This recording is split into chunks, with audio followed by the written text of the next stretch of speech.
Here we go. We are live. Good day, everybody. Welcome back to your English Aussie. We are live for a very, very early deadline stream.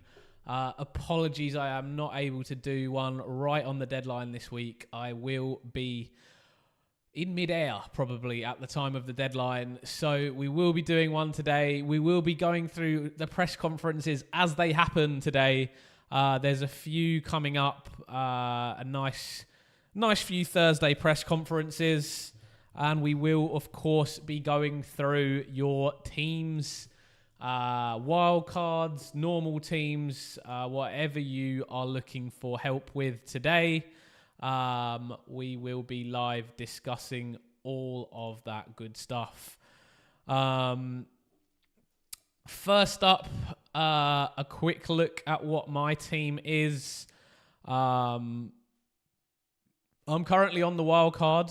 I haven't clicked the button yet, but I've made the transfers.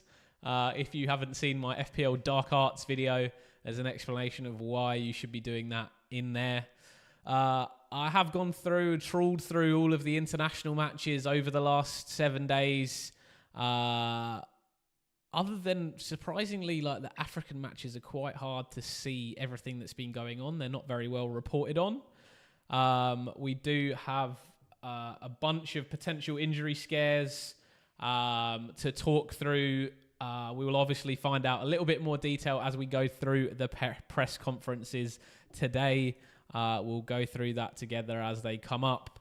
I think we've got Ange Postecoglou, the new Nottingham Forest manager. Nuno sacked in the week. Ange hired. We are looking for a bit of Ange ball. It does look like the Nottingham Forest defence is going to be a lot less good so far this year. Hello, everybody in the chat. Robert Light, my man. How are you, mate? We'll pull your team up first. Abdullah, Rico, Foggy, Orange Apple. Yeah, I'm doing ratings today. Anthony, Gareth. What's up? A lot of long-time guys on here. Abdi, hello, mate. I remembered. I'm not just talking to MMA Shorts. I'm talking to you, Abdi. How's it going, mate? All right. Well, let's crack on with a few teams. While you're all in here, we'll do it, and then we can maybe talk through some more stuff in a little while. First up, Rob, straight in at the top. Rob, I thought you were on a wild card this week, mate. I know if you are on that, I won't be able to pull up your team on live. Are we talking through your current team? Or if you are planning to use... Oh, you played your wild card, haven't you? Wild card 1. Week did you play wildcard in? So, you got 2 teams. All right, so we'll look through your first team first. Yeah, Flippication, how are you, mate? Good to see you, bud. It's going all right? Yeah, it's going all right. Well, I've had an absolutely mental week at work this week, so I just got to get everything done before tomorrow, and then I jet off off to Europe to play some cricket. Team I sent at the top is my Leeds United to glory. Team you just had up as my game week 3 to glory. Leeds. Yes, of course. Goodmanson, Stasham, Perry. So one thing I'd note with this fabulous Leeds team where you've left far too many of their players on the bench last week, mate, you've got to have them in your starting lineup.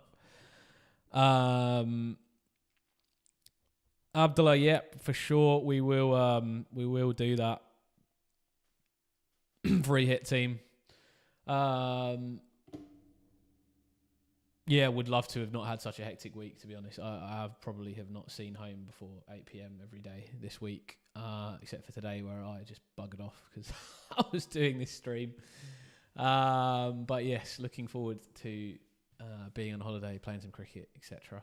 Yeah, so Rob, much more Leeds players required in the starting lineup, mate. 3 on the bench. That's the problem. Flippication, 674. What a great team idea. Firstly, Lucas Perry at Leeds has been potential injury and picked up a potential injury in training this week. So I'm not sure if he's actually going to play for Leeds this week. There is potential for another 4 million goalkeeper to be starting this week in Carl Darlow at Leeds. So, I mean, potentially, if you're on a free hit this week, you could stick Darlow on your bench as your backup 4.0 mil. Thoughts on England's battering of South Africa the other day? Didn't realise you bat for England too. Don't bat for England, bat for Cyprus. But I do support England in the cricket. I do support England over Australia in the cricket. I would support Cyprus over England, though, if we were playing them. I don't want to talk too much about England. I haven't seen the latest T20, actually. England win that. It was on, was it yesterday? But yeah, the smoking in the 50 over game was wild. I think South Africa won the T20. When do I finish my live cap? I don't know, mate. When everyone's done, when everyone's happy, we've gone through all the teams. I got no deadline today. We started at a reasonable time, so I can go on for however long. Apparently, the latest rumour is Meslier is back, the weapon. Yeah, potential Meslier coming back into the fold at Leeds as well would be wild.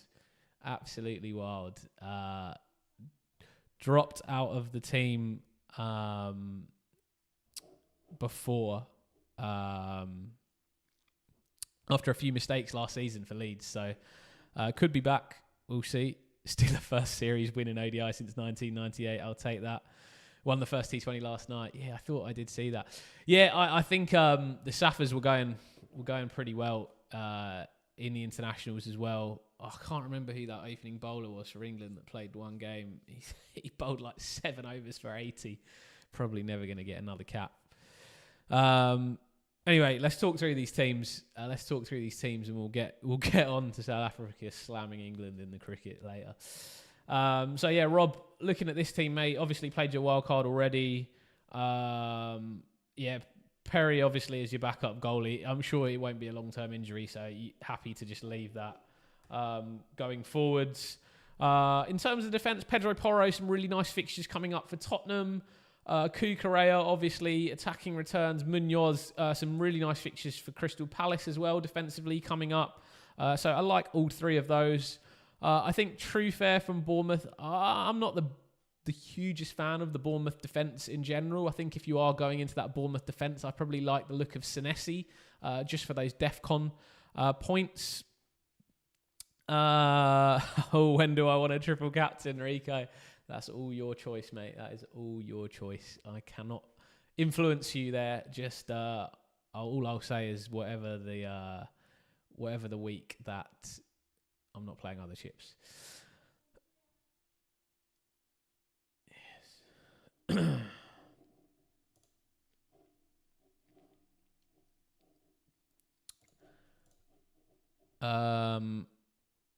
Swear I hate Bournemouth. No, I do not hate Bournemouth.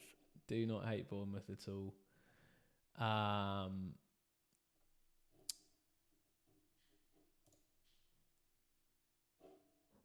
I do. Obviously, I've had my discussions. I'm sorry, I was just reading the messages as we were talking. Yeah, I obviously I've had my discussions about Semenyo in the past. I actually, Bournemouth have grown on me a little bit. Just the way they play. The transitions they're going to go through. I do think teams that play against Bournemouth are going to pick up defensive contribution points just because of the transition style that they play in. Bournemouth are going to create chances. Bournemouth are going to concede chances. So I think both ways that works. Like Bournemouth will probably get DEFCON. Teams that play against them will get DEFCON. They'll create chances. I like, for example, an Evan Nielsen. I don't particularly like a Semenyo just because of how poor his finishing is. And he's proven me right over and over again over these last couple of weeks. So it has been enjoyable. Game week 6 for Haaland, probably best time to TC. That would be lovely. That would be lovely if you picked a TC for me in game week 6. Anyone want to bet this week? Yeah, not me, Rico. You got to bet with the rest of the team. I think he supports Leeds, the guy you're reviewing. Yes, he does support Leeds. So yeah, in that midfield, Rodgers, Semenyo, Reinders, Stach,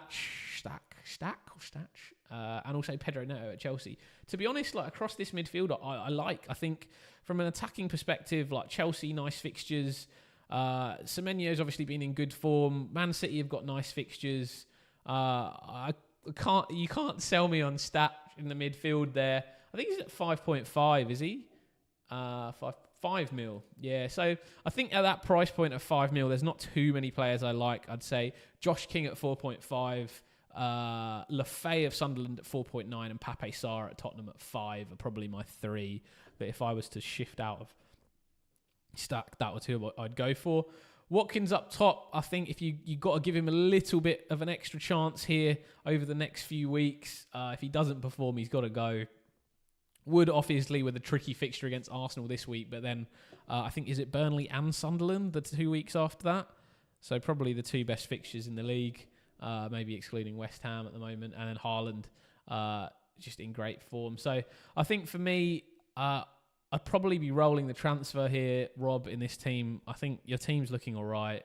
Captaincy's probably on Haaland this week after his 5 goals and 2 assists for Norway in midweek. I know it was against Moldova. Could have scored. Yeah, there you go, Abdullah. Could have scored the 6, but didn't give the penalty. Didn't take the penalty. Gave it to his teammate. What a joke. So yeah, I think I'd probably just stay as we go here, Rob. Brycey, what's up, my man? Great to see you. Niels, what's up? How are you? Good to see you in the chat. Paul, as ever, welcome. Who else have we got in here? Cap, as always. Dylan, how are you, mate? Good to see you. Mark, raving mad. Do you think Wood will continue to be the starting 9 under Anja? I think Wood will definitely continue to be the starting 9 under Aj. It could actually make Wood even more of a threat for Nottingham Forest, although I actually think Nottingham Forest have been great recently. So, yeah. I think they're, from a defensive perspective, definitely an avoid. From an offense, let's wait and see. I still like the look of an Elliot Anderson. I think he does it all in that Nottingham Forest midfield, and he's fantastic on his England, and the England call up as well. So, really nice. I'm on wildcards. Deal decisions for Ketter or Elliott, Pope or Vicario. Well, I do like the Spurs fixtures more than Vicario over Pope. So I'd probably go fixtures there. Paqueta or Elliott. Again, I would say I like the Villa fixtures over West Ham, but I'm not sold on Harvey Elliott getting a starting lineup. Guys, if you are in the chat at the moment, please give the stream a like. Let's get up on there. Paqueta, Simmons or someone else to replace Sarr. I'm thinking Sarr and Nico Williams to Semenyo and Lacroix. That is 2 different spots there, Cap. I would probably go Simmons. I like the Simmons pick. Brycey, is it crazy not to wildcard this week? I feel quite comfortable with my team playing till game week 6 at least, and then target Man City for game week 6 and probably Arsenal for game week 7 as well. I don't think it's crazy not to wildcard at all. I think that can be done. Orange, I'll pull your team up, mate, while we're chatting through this as well, because I think Rob pretty comfortable with a role on that team. And I don't want you to get lost in the weeds, mate. Stuck in a dilemma between the Liverpool players. Who do I even pick now? I've got a really nice... I tell you what, I only came to a final conclusion on my wildcard draft probably about 2 hours ago. And obviously I know there's still some press conferences to come out. We do got... I think Ange is up at the moment. I'll have it up on a side. In fact, I'll have it up on a side screen here. And...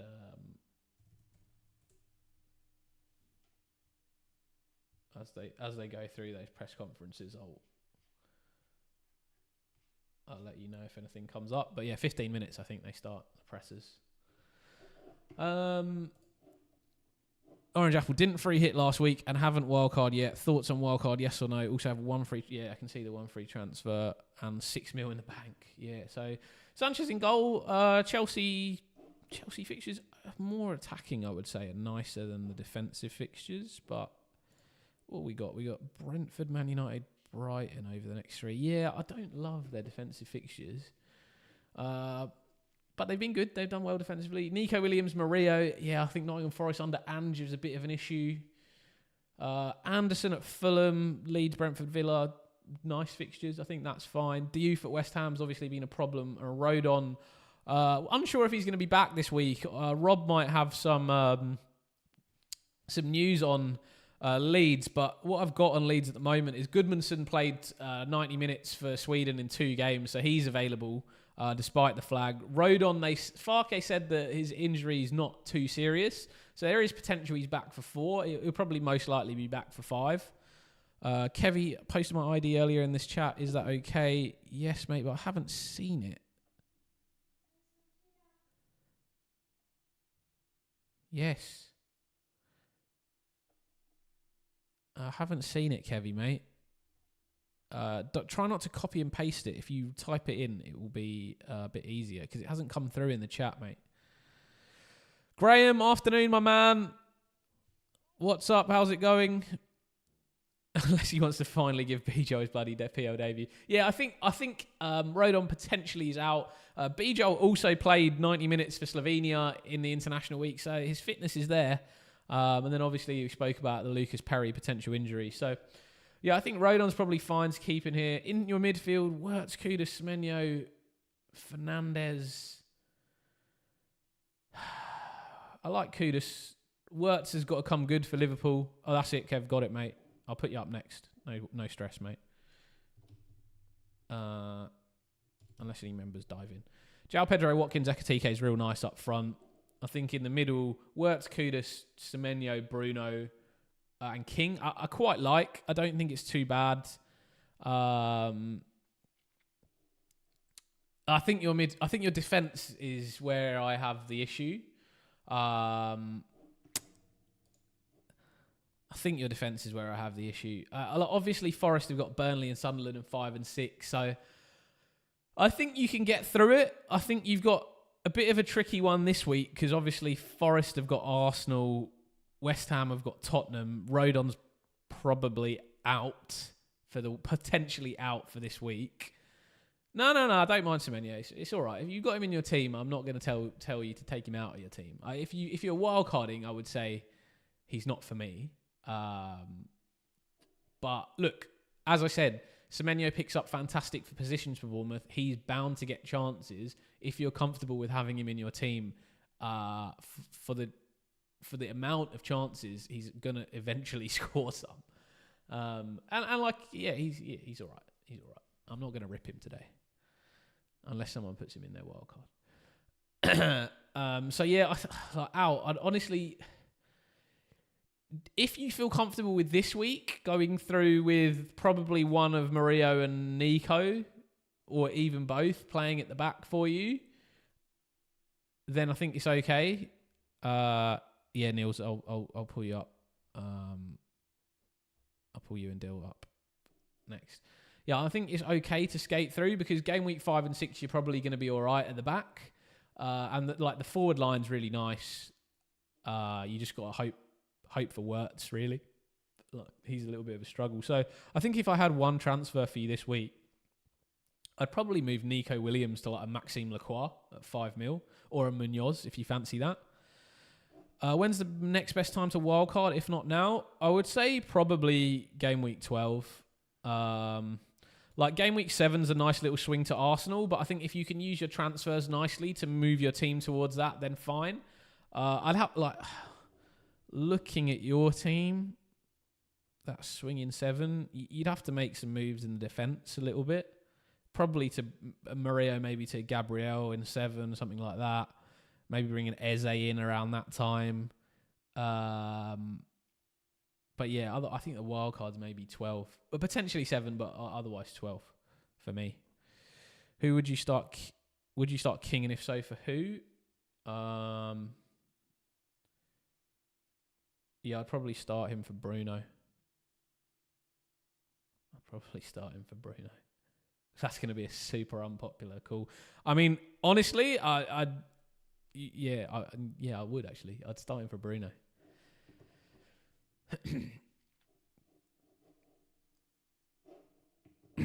All right, Niels. I'm just going to quickly do Dill. He was first, and then you, mate.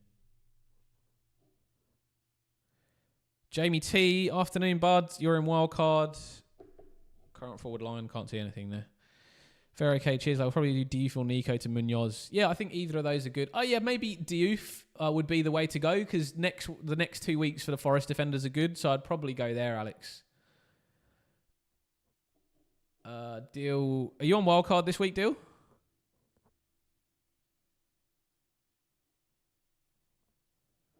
Haaland, Pedro, Gyökeres or Ekitike? Definitely Ekitike, Jamie, over Gyökeres. I would go personally. Isak only played 20 minutes in the 2 games for Sweden. He didn't play any in the first and 28 in the second. He won't start for Liverpool this week for sure, 100%. He might come off the bench for a few minutes. Yeah, what are you just you're not looking to wildcard this week, Dylan? I think your team's looking pretty fine. Cunha out. Like he might be back, but I'll probably still get rid of him. The more I think about United and look at it, I'm now swinging towards Mbumo. Defence, Pedro Porro, Chris Richards, and one of Collins or Milenkovic. I'd probably go Collins. Areola, obviously your issue.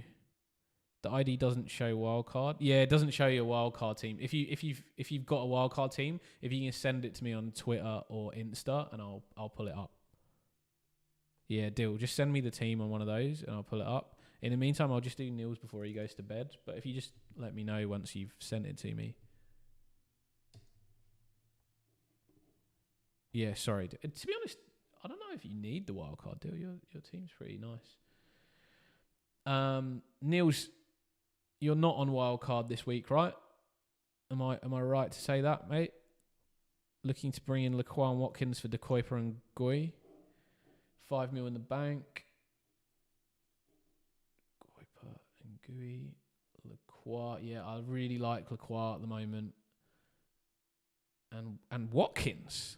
Oh, that was your call, wasn't it? That was your pick that you wanted to go Watkins over this next 4 game weeks. They do have some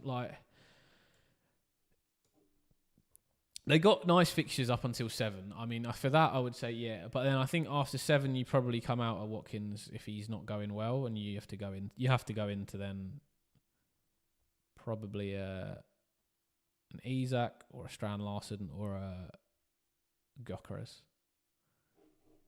Cool, Dylan. I'll pull it up in just a second on Insta.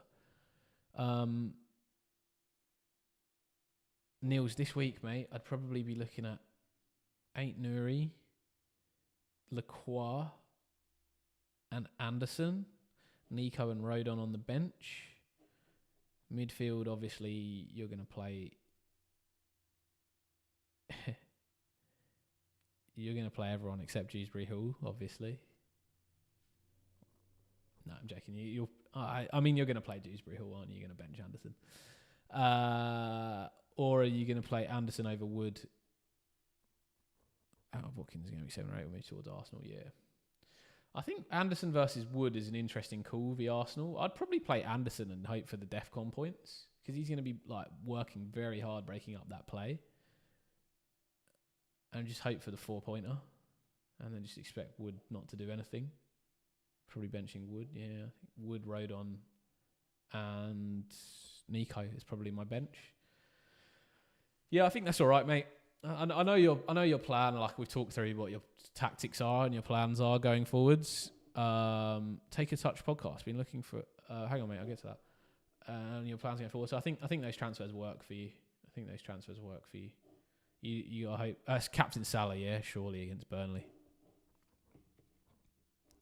Take a Touch podcast. Been looking for an Adingra replacement. Don't know where to roll transfer. Bringing a guy like Enzo, Paqueta, Dango.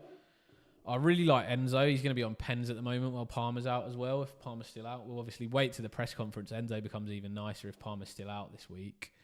But Enzo also on set pieces, really pushes up, gets into the box. He's talked about how he wants to get on the end of more chances. Personally, I really like him as an option. He would be in my wildcard team. Other options at that price point are Anderson, Oscar Bob at Man City if you want to punt, Tavernier at Bournemouth at 5.5, Pape Sarr at Tottenham at 5, Lefay at 4.9, King at 4.5, and a huge punt, but I wouldn't go for, but potentially to look for in the future is McAtee at Nottingham Forest as well. Those are probably my guys around that price point. And then you got a Xavi Simons at about 7 mil, who I really like with Spurs' fixtures coming up. But for me, attacking wise, I'd say Enzo has the nicest fixtures. Not a big fan of West Ham or Paqueta, regardless of the Pens or Dango, really. Yeah, I can't believe the Ange appointment either, Niels. Like, it is the complete opposite of Nuno. The absolute complete opposite.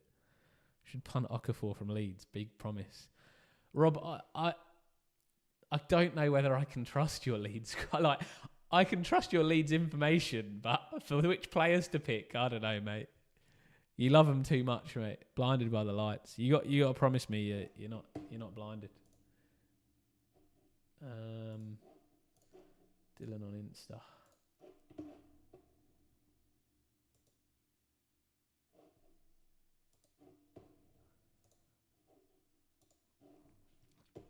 Guys, if you are in the stream, please remember to give it a like. If you haven't subscribed, please subscribe to the channel. But yeah, please do remember to give it a like. Rico, do I go with Isak or Gakpo and Ekitike or Salah? Definitely not Isak. If you can go, I mean, like, yeah, I'd go. Could you go Ekitike and Salah? That would probably be my favourite combo. But otherwise, Gakpo and Salah, if that's the way you're going to go. If you have to go with one of Ekitike or Salah, I mean, it would be Salah if you can afford it. But definitely not Isak. He's not going to start this week for Liverpool. I think Liverpool plays same formation. I'm not expecting Arne Slot to change it up and play 2 strikers. I think they play the same formation. I think Isak will come into the team in a couple of weeks, which is unfortunate because I think Ekitike's looked incredible. But we'll see. We'll see what happens. I'm very excited to see what happens with this formation for Liverpool.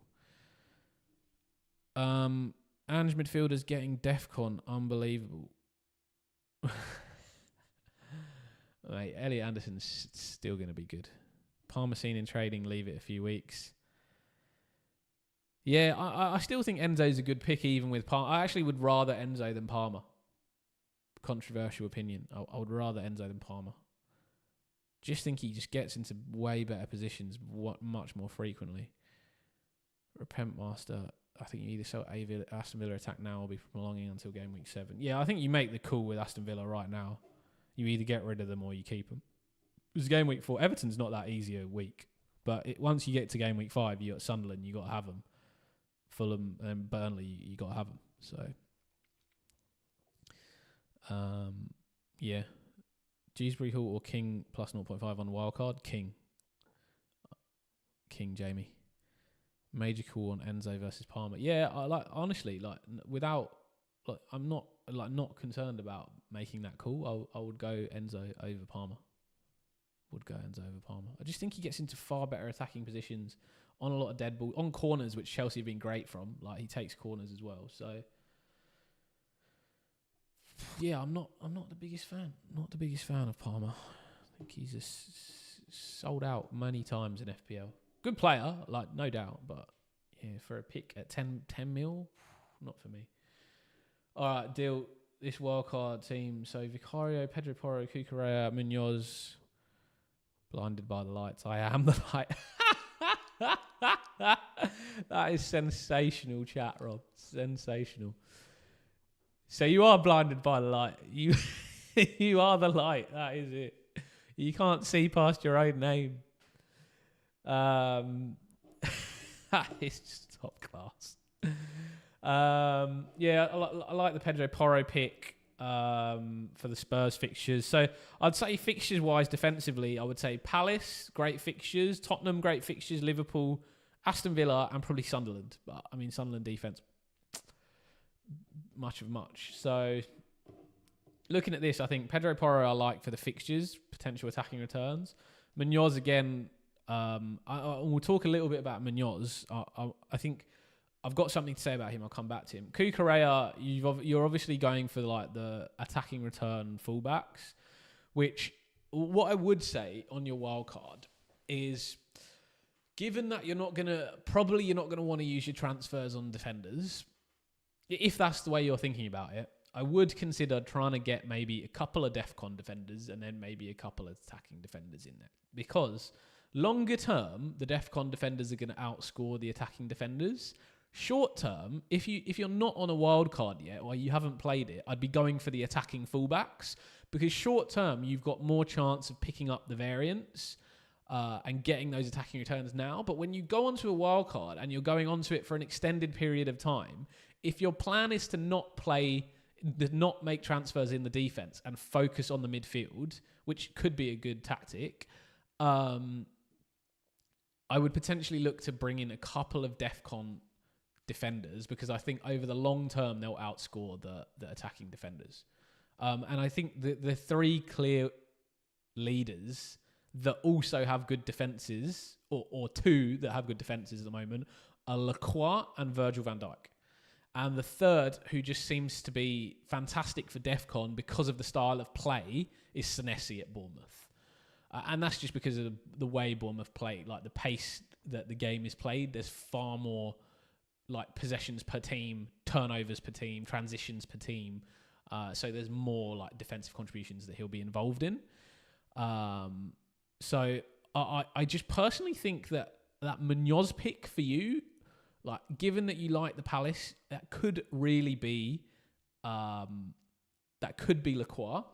And I just want to give like a little, some form of reasoning behind it rather than just that for you. And so if I just show you this page, like this is the possession stats per team so far in the season. You see Palace here, super lucky. I know you got Senesi on the bench. We'll talk about it. I think that's good. So this is more just that Munoz pick for me. See how low that Palace possession is? Like they really haven't been on the ball a lot. Although Munoz does have that attacking threat, I think over a long period of time, he might not have the success that he had previously. He might do, but he might not. And then you can see this sort of like touches in the attacking third. Palace are super low for that. Touches in attacking penalty area. Again, Palace are bottom of the league for that. So that just concerns me a little bit when it comes to Munoz. But then also looking at that, the possession statistics makes me think Lacroix is such a good pick for DEFCON, because Palace don't have the ball a lot of the time, so they've got a lot of defensive actions. So yeah, that's sort of my thinking around that, and why I think I just slightly prefer a Lacroix to the Munoz pick, and that's sort of my reasoning behind it. But like, I think if you do want to attack those attacking upsides and you have a different view on it, that's fine. But yeah, I think that's sort of my pick for the long term anyway. If you're looking to make more defensive transfers as well, then that's fine. Maybe Munoz is the way to go for you if you're going to move him on like in a few weeks. But yeah, for me, that's sort of my thought process around that. I like Senesi on the bench. I think Goodmanson's a nice 4 million rotation with that defence as well. In your midfield, Reinders, I think with Shirky out for Man City, Marmoush was injured in this international break. He suffered knee ligament damage. He came off after 9 minutes of that Egypt game. So he's out as well now. So I think Reinders is going to have a little bit more freedom to play a little bit higher up that pitch. I think he's a nice pick. Xavi Simons, again, like I don't know when he's going to come into that Tottenham team, if it's going to be from the start or not, but he looks like he's going to play that number 10 role and could be really nice for them while Maddison's out. So I do like that pick. Semenyo, I promised Rob I wouldn't comment on. Was it Rob? Who did I promise? Or I promised Alex as well. I wouldn't comment on Semenyo today because I was giving him too much crap. I would say that I don't like that pick, but you're welcome to go for it. And then Haaland, JP, Ekatike, I really like all of those. One thing, and this is going to be my pitch to you, and the one thing that turned my head a little bit when I looked at it, and I'll just quickly show you what my team is looking like at the moment.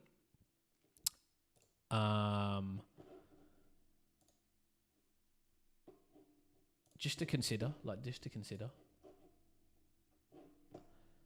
This is my wildcard 4 team, and so you have, let's say you've got Semenyo and Haaland or Gakpo. I think you had Gakpo and Haaland in that team, if I'm not mistaken. Gakpo and Haaland. Yeah, and Ekitike. Yeah. So this is literally what I had before. I had Haaland in there and Gakpo in here. And I just made this swap. And I was feeling uncomfortable about not having Salah as a captaincy option for the next 2 weeks. I was feeling really uncomfortable about that. And I thought to myself, what happens if I make this swap for Salah and then Mateta, who over the next 2 weeks has Sunderland and West Ham? Those 2 weeks, fantastic fixtures. And then we go into, game week 6 now that I've gone into. So it's 4 and 5. You got Salah v Burnley, Mateta v Sunderland, then Mateta v West Ham, Salah v Everton. And then in game week 6, this obviously was Salah. In game week 6, you just make that swap and you go, I'll actually have Haaland back for Burnley. And I'll pull back to Gakpo in that midfield. And then you've got, again, the best captaincy option from game week 6 going forwards. And until I got to that conclusion, I had the exact same Gakpo and Haaland all the last 2 weeks in my team. And then I just had this thought about 2 hours ago. I was discussing with the number 1 player in my league. And I just ended up landing on this team. So have a think about that. I know that Salah's probably, what I would say is not as active. Liverpool have shared the ball around a lot more, I would say. Nope, Salah XG is terrible at the moment. Haaland has 7 returns, gave away a penalty in his last game. Yeah, and like that, I completely understand. So if you want Haaland for game week 4, don't swap if that's the way you want to go. But yeah, I like the Burnley fixture. That's the fixture I want to target at the moment this season. So I ended up swapping to go the other way around and go on to the Salah captaincy, and I'm going to bring Haaland in for Burnley in 6. Yeah, I understand. And like, what I would say is, I don't think Salah's been poor. I just think Liverpool have actually used Ekitike as a guy that they feed the ball into. He passes and runs on. They've used Gakpo more on the left. Wirtz had actually moved plays quite a lot closer to Gakpo than he did to Salah until sort of a little bit later in that game week 3 v Arsenal. So Liverpool definitely spread the ball around a lot more, and you can see from the touches in the attacking box, that same stat that I was showing you, that Gakpo and Salah are very close on those sort of touches. So whether it's worth going to Salah for that 14.5, not sure. But for me, it's just captaincy options over those 2 weeks. I'd like to go with the guy that's on the penalties and is obviously Liverpool's main guy. But yeah, sure, happy to take it's just the Isak move that makes it hard, right? So Isak move doesn't make it hard either. Like similarly with my team, the way I would do it with Isak, sorry, let me just bring that back up. The way I'd do it with Isak, I think Ekitike may lose his slot anywhere around. I'll have 2 free transfers in 5. I probably will roll. In 6, if I reckon Isak's starting, I still have the money here to go into Isak. And I definitely will. If Isak takes that spot off Ekitike, definitely going to go into Isak. Isak and Gakpo for sure would be the way I would go. But yeah, for the moment, I really like Ekitike. I think he's been fantastic.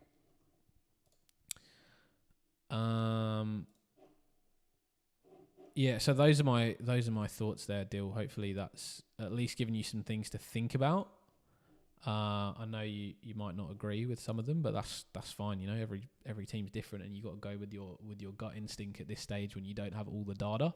But that's sort of what I'm seeing, and I think captaincy is really important to think about. Appreciate it. Stealing your homework, Rob.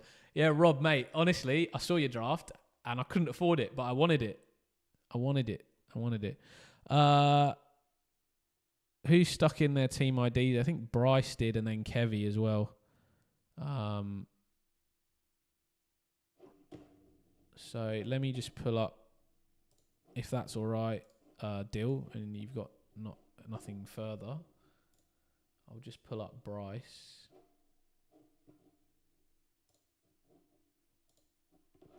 Sorry, I'm just flicking between a few screens here to find the 310 2027. Bryce, you're not on wildcard this week, are you? I think you said you weren't. So what would I do with the extra... Sorry, what would I do with the extra 0.5? Because you got... Yeah, you have that extra 0.5.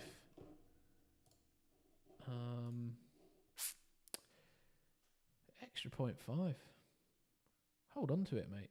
I don't think you really need it anywhere. It's maybe that Harvey Elliott pick at 5.5. Like, for me, that Harvey Elliott pick is a bit risky, especially with Xavi Simons as well. I'd maybe just go to like a safe, I don't know, maybe an Elliot Anderson. Or if you, maybe an Elliot Anderson. No, you got Pape Sarr at Tottenham. No, I don't like that. Even Josh King. Probably Vicario to Raya, mate. That's what I would do. Vicario to Raya. I think Arsenal best defense in the league. I know Spurs' fixtures are nice, but not 100% convinced they're going to continue the defensive swing, and you've already got Porro as well, so that's what I would do. Adam, you can do me last. Sent you current on what I thought would be a banging wildcard on Insta. Awesome, Paul. I will also grab you up shortly. Let me do Bryce and then Kevy, and then I'll pull you up, Paul. Kevy, you still around, mate? I know it's taken a while to get to you, but I've got to do the members in the stream first. That is the privileges of being a member.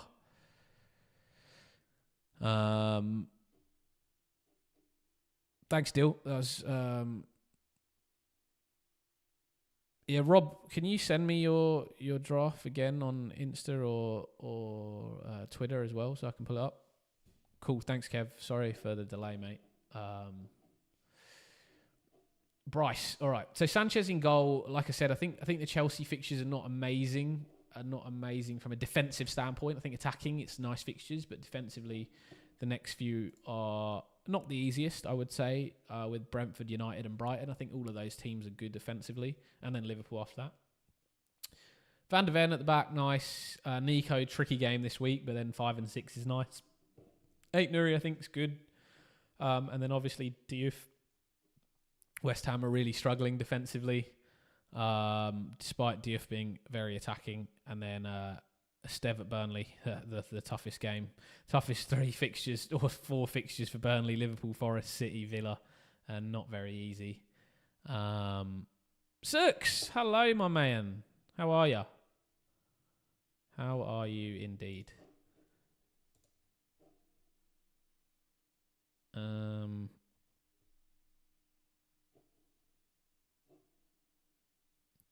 Yeah, in midfield, Brennan Johnson is a nice little differential that you've got in there. Wirtz is really a bit of a differential nowadays.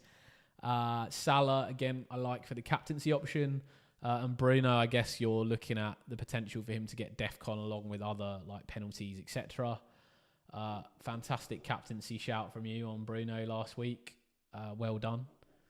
And yeah, 54 points. He did you a solid, really. Unfortunate about Diouf, but I mean you can't expect that really. Especially against Nottingham Forest. I was not expecting a West Ham clean sheet and a Diouf assist.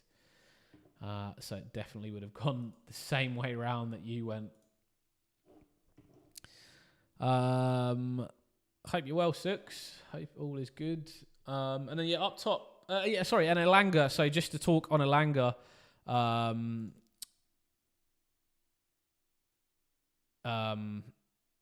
Played 63 minutes and 71 minutes for Sweden over the international break. Cody, hey mate, saw me stream and got scared. How do you think the deadline was today? Yeah, no, I'm on a flight over the deadline, so I'm just not able to do the stream on the deadline, unfortunately. So apologies to all of you for that. So I wanted to get something in before I fly away tomorrow evening, and I pinged a few of the members to see when the best time was for them, and this is what people voted on. So I tried to make it the best for everybody. Noting we also have press conferences that are coming through at the moment. And just currently in his press conference with Nottingham Forest. Doesn't look like he's given anything on team news at the moment. But the one report out of Forest is Ola Aina suffered an injury. Hamstring injury, came off after 10 minutes in that South Africa v Nigeria game. So he looks like he's out. Just a quick shout out, guys. Please like the stream if you are in here and viewing. Twill Media, FPL Hippie hit from Blue Sky here. Hey, man, how are you? Team ID 151. What a great team ID. Unbelievable. Have done Nguma to King already. 2.5 mil in the bank for Eze back to Saka. Game week 5. Ooh, that's interesting. Eze in there at the moment. I mean, you can even hold on to that for a little while with Eze. I would imagine Eze plays off the left wing anyway. So even when Saka does come back, Gyökeres on pens now. I don't know whether maybe it's worth saving that money and sticking with Eze on the left. Let's see, I guess, how many minutes Arteta plays him on that left wing. But yeah, very interesting. You had Nguma of Liverpool. Did you get him for the goal? You get him for that winner? Because if he had him for that winner, that's an unbelievable pick. I'm headed over to Europe, so I'm potentially playing cricket in Spain. There's a European Cricket Network T10 competition, end of September, early October, and then I'll be playing in Cyprus at the end of October versus Bulgaria and Serbia in a tri-series T20 ICC comps. So yeah, and then hopefully spending some time with some fam in between, which will be nice. Yeah, Brycey. So yeah, Elanga obviously played, so is fit. I know he didn't start for Newcastle and came off the bench. So we thought there might be a bit of an injury. Yeah, he's fine for this game week. I think I would like to think he starts. I felt like that. Yeah, I felt like that last week. Newcastle were just trying to find solutions. But I feel like Elanga is quite a crucial player for them. I was very surprised that he didn't play. So, yeah, with Wisser and Waltemada coming in, I think Elanga probably plays off the right. One of those two through the centre, and then they go back to how they were before. Tonali's also fit. The only one up in the air at the moment, I think, is Joelinton. So Tonali played 76 minutes and 90 minutes for Italy on the weekend as well. So he's also not on the weekend, during the week. And then Waltemada also played 60 minutes for Germany. So all of these guys have match fitness. I think Wisser was playing in midweek. I struggled with some of the African games to get the full lineups and the substitution times and the details. But yeah, I think he won't be playing. I don't expect him to start for Newcastle. Watch Murphy steal that right spot this week. Yeah, I was surprised to see that last week for Newcastle. I think Elanga will come back into the team. I didn't think Murphy had the greatest of games. So I think if I were you, I would hold him. Because Newcastle this week against Wolves, it's a nice fixture for them. Wolves and Vitor Pereira. And I noted this down at the end of last season. Hey Hashim, how are you, mate? Good to see ya. And yeah, Twill Media. If you, I'll bring your team up as well. I've got a couple to get through before you, Kev, Suku, and then you. So if you don't mind just hanging around for a bit, mate, I'd be keen to get ID 151 up. Thoughts on Sensei? Yeah, Sensei. I like him. Defcon, very good. Enrique. Omara, you can type your team here, yeah, but if you put your team ID, I'll actually bring it up, whereas if you type your team there, I might not reply. Well, I will, but I will still reply in order of the team IDs. The Johnson flop, should I perhaps hold him for the next 2 game weeks? I think, again, you hold Johnson. Spurs with West Ham, Brighton, Wolves, Leeds. Like, I don't see how you can get rid of him over those 4. So yeah, for me, I wouldn't move Johnson, I wouldn't move Elanga, I wouldn't move Salah, I wouldn't move Wirtz. And you've obviously picked Bruno for a reason, so I'd be holding him as well. So for me, your potential moves are really Jared Bowen, and probably taking some money out of the defence, which would probably for me be an 8 Nuri. If you were potentially looking to upgrade a Mark Gui. I think for me, I like my move would probably be a Bowen down to like a Mateta or a if Chris Wood, I'd wait an extra week. But I think West Ham have got 4 in a row tricky offensive fixtures: Tottenham, Palace, Everton, Arsenal, all tricky. Would you rather play King or Tarkowski this week? Tarkowski for me, mate. Babupus. Tarkowski. I like King, and I think that's a good fixture against Leeds. But sorry, Rob. Before you jump on me, but I would play Tarkowski because obviously Leeds are amazing. No, because I think Defconnie's fantastic and Everton have been really good defensively, and I think that's a really nice fixture for them against Aston Villa. I think they'll look to clog up the middle again, as all the other teams have done against Villa, and Villa have got to find a way to score goals because they've been struggling. I'm reading Ange's comments in the press conference as we're going. Still no news on team news, but yeah, Ola Aina I think is the one that's problem. So Bryce, honestly, like I think Bowen is the move if you're going to make a move this week. Your benching options are Nico v Diouf v Esteve, which it's not gonna. Esteve's going to be on the bench with Guay. And then it's got to be Nico or Diouf. Who you go for, I think is... I mean, you could just go for Diouf for the attacking potential. Honestly, you could. Or you go for Nico because you just don't have any Arsenal players and you want Forest to shut up shop and go for a 0-0. And Arsenal, as we've seen, struggle to break down teams. But yeah, I think that my one move, if I were you, Bryce, would be Bowen, potentially to a Mateta for a couple of game weeks, or even up to an Ekatike if you fancied it. But yeah, I think that would be my main move for this week. All right, Kevy. You're up, mate.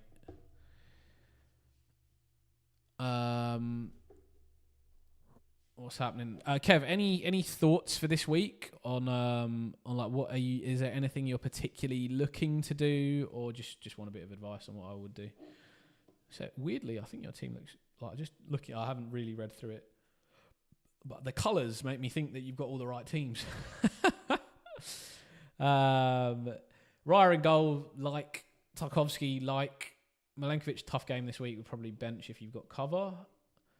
Collins, I think this week is Brentford got Chelsea, yeah. But for Defcon, Brentford like quite nice. Like I reckon he'll pick up the 2 Defcon against Chelsea. Richards, you got to play. So Tarkowski, Collins, Richards is probably what I'd play. Collins versus Milenkovic is probably your call, but I think I'd go Collins. Oh yeah, you got the Sarr injury. Wirtz, fine. Mbumo, fine. Semenyo, fine. Palmer, we don't know if Palmer's back or not. Yeah, okay. So I think Sarr, Palmer are the 2 you're looking at moving. Strand Larson, yeah.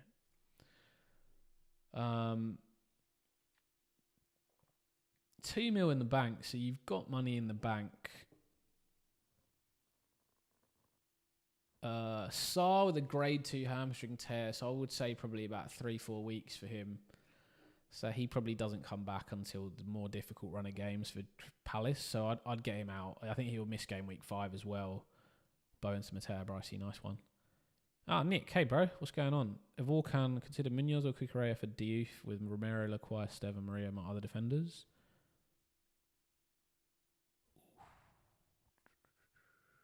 I'll probably go Munoz. Palace fixtures are real nice, whereas Chelsea's are quite tricky from a defensive standpoint. Yeah, so I think Sark has to come out. Like I had a grade 2 hamstring tear not that long ago, maybe 6 months ago, and it probably took a bit longer for me because I'm not. Well, maybe I'm a professional athlete now. Who knows? But not as fit as these guys. So I'd expect he misses game week 5 as well. Probably, maybe be back for 6. Safe flight for cricket. Go Cyprus. Thanks, Nick, mate. Legend. Thanks for joining. And sorry I didn't get to see you this week. But go-karting was good last week. Sorry you missed it. But yeah, I've just been absolutely smashed at work this week. I have not finished until today was the first day I finished at a reasonable time to get home and do the stream. But I've been getting smashed. Guys, if you are in the stream, please remember to give it a like. Subscribe if you haven't subscribed to the channel. Obviously a small channel trying to grow. But we have hit 3,000 subscribers. So yes, I did forget to comment on that earlier. Thank you guys so much. We're over 3,000 subscribers. We hit that this week. Massive milestone for the channel. Thank you guys so much. Really starting to pick up a little bit now, seeing some growth over the last few weeks. Quite a few new members as well. Thank you guys so much for the members that have joined the channel. If you would like to be a member, you obviously do get priority responses in these live streams and to the comments. If you do become an elite member, you do have access to our WhatsApp chat where we talk about teams all week, where Rob tells us all about Leeds and how great they are. And everyone shares their opinions on teams. And also you'll have access to my API planner that has the offensive, as you can see on the screen now, offensive, defensive fixture ratings. You'll also get all the data updated immediately from the FPL spreadsheet, from the FPL site as soon as it goes live. And then, of course, you've got all of the data for all of the players, defenders, midfielders, and forwards, all split out into lots of great digestible data for you to analyze. And I update this as frequently as possible as soon as the games are played. Where am I? Kevy. Sorry, mate. So on your transfers, Kev, what I'm thinking here, yes, I think Sarr's going to have to come out for sure. Strand Larsen, I didn't see him in any internationals over the week. I kind of thought his injury was a little mysterious and maybe he was getting transferred. And also, like, their fixtures do pick up a little bit. Wolves from game week 5. You got Leeds, Tottenham, Brighton, Sunderland, Burnley. So almost quite like Strand Larsen for next week. So I think if you can move Sarr, I'd probably hold fire on JSL if you can. JSL out to Mateo, but Wisser. I don't think Wisser will start, mate, because Wisser hasn't even been in training. Don't copy and paste Hashim. Just type it in the chat. Yeah, type it in the chat. Abdullah, should you include Haaland on free hit game week 4 draft or take the risk for this game week? Because when you have Haaland and Salah, draft midfield doesn't look good. Yeah, I mean, honestly, like my free hit for 4 would be pretty similar to my WILDCARD team.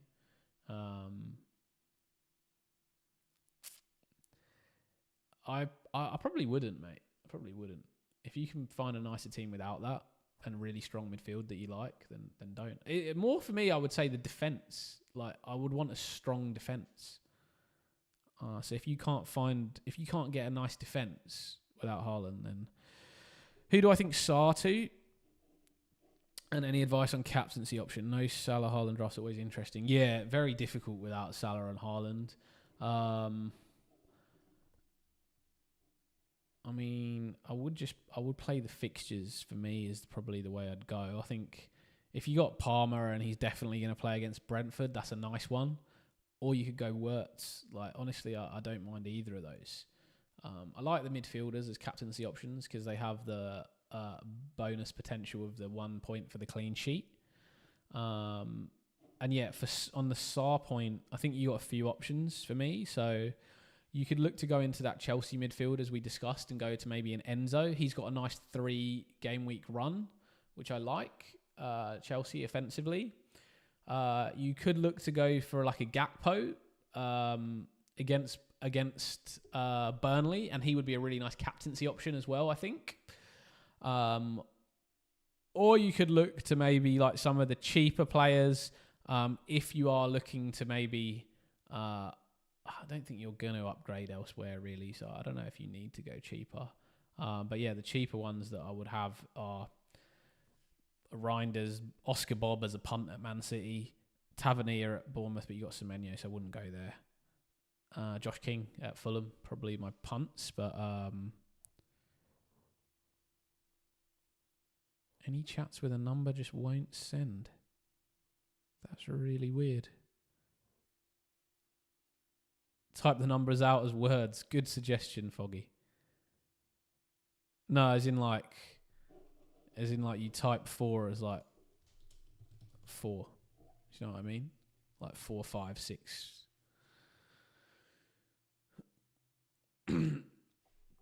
If you want to do it like that, guys, that is also fine. Did I? Yeah, so if you copy and paste into the chat, it doesn't work. But normally when you type them in, it works. It's kind of weird that they don't go through. Yeah, so I think Sarta Gakpo is probably what I'd be looking at, mate. I'd potentially go Sarta Gakpo and captain him would be quite nice. And then hold fire and listen. Try and stay engaged. The only time I'm going to tell you to listen to some other content creators, I'll be on the deadline and wait for the news on Palmer and Strand Larson if you can. Do we have any potential? Let me just have a quick look at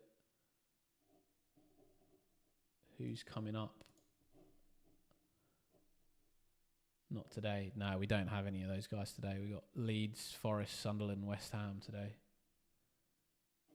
on the pressers. So yeah, keep an eye out for that.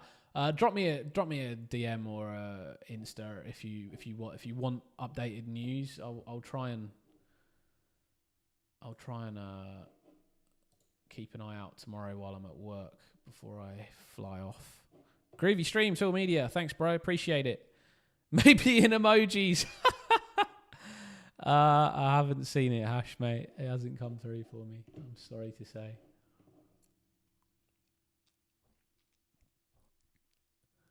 Send me 4 messages. And each of those messages, put a number in there. Then I'll work it out. All right, Kev. Yeah, hopefully that helped, mate.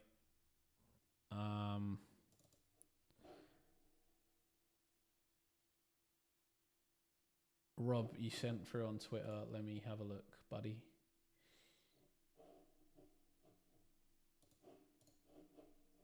Yeah, all Rabina, aren't you?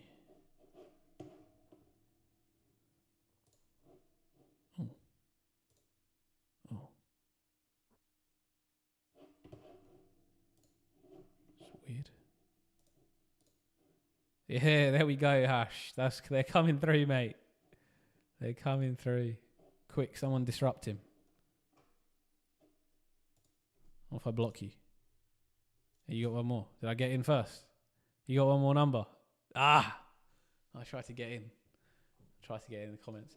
Rob, let's pull yours up. I tried to block it. Yeah, 624560 Hash. I got you. Amari, you're in the queue, mate. Don't worry. I've got you on the list. Cody, I should really know yours. To be honest, Cody, I can probably just find yours as well. Like, if you're in my league,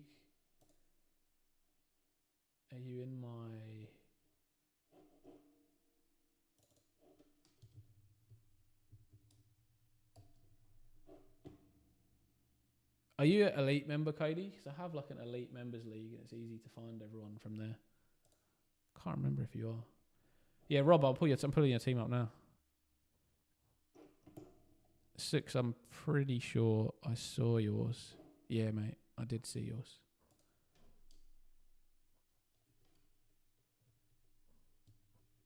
You were after Twill Media, I believe. Oh no, you were just before Twill Media. Yeah, I'm doing. Paul, let me know when you want to go, mate. Well, let me know when you want to go, and I'll do you. But yeah, I think you're actually next, Six, other than Paul and Rob and members. TA elite members. Cody, no, you're not, are you? Join the elite members, Cody. I'll add you to the WhatsApp group in this. Paul, all right, mate. Shout out if you want me to do you at any time. Cody, I've got your team code. So I don't know what the team ID is, but I can see it on my screen. So I can pull it up after Rob. All right, Rob, here it is, the fabled wildcard team that everybody's been talking about. And honestly, like, my question is to you, what is your team value? Because I tried to put this into my team, N1 AFE wildcarded, but it's looking like a template now, to be honest. Tempted to go with gut feeling that Burnley's midfield will return and Salah will blank. Also, Man United's midfield returning too. Oh, mate, if I had that gut feel, my wildcard team would be very different. But my gut feel is Salah's going to return. I think Mbumo's nice if you're looking at Man United midfield. I think he, for me, covers off quite a lot on all the eye tests, the stats, like everything looks pretty interesting to me.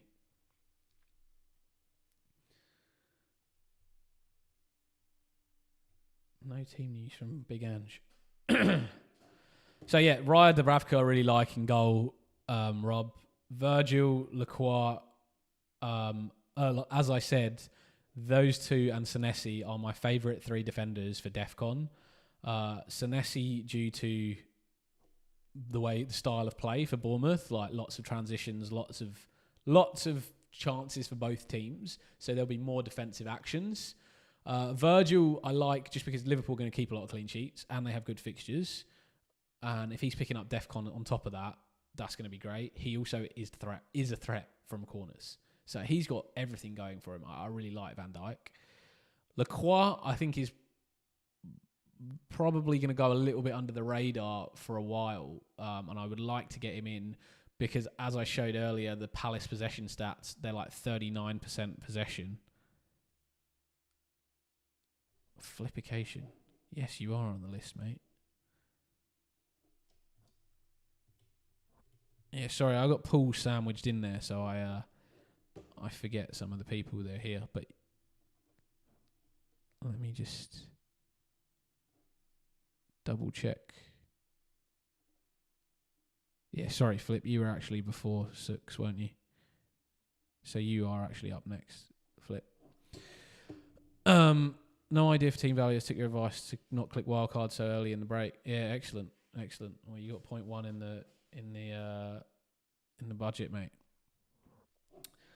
So yeah, I love the defense. Honestly, I love the defense. What I would say, Goodmanson versus Rodon for me is the call. Obviously, Goodmanson fit to play. Forget about that flag. He played 90 minutes twice for Sweden over the last week, so he's fine. Rodon obviously didn't play for Wales, but Farke did say that the injury's not too serious. The only reason I like Rodon is he's got potential for DEFCON, whereas I think Goodmanson struggles a little bit more to pick it up. Midfield, Josh King was the find for me this week. The way I found to plug that gap as that 5th midfielder. So when you posted that team earlier, I was loving it because that was exactly where I was thinking. Salah in there, nice. Enzo, nice. Kieran Dewsbury Hall. Cody, my man. What a man. Thank you so much, Cody. If you can, DM me, Cody, your, whatever, not on here, but DM me on Insta or Twitter phone number, like a WhatsApp phone number, and a Gmail email address, I'll add you to the group chat and also to the API spreadsheet with all the data updated as daily as it can be, as daily as I click onto my computer, which is most days. No Spurs, Gyökeres. Yeah, so yeah, no Spurs, and that's probably where this that you saved the money and you've gone Dewsbury Hall over a Kudus. Your option if you want to go Spurs is you actually go Pape Sarr over Dewsbury Hall. Obviously, he plays a little bit deeper, but he has been pushing on. But yeah, I mean, Dewsbury Hall in the 10.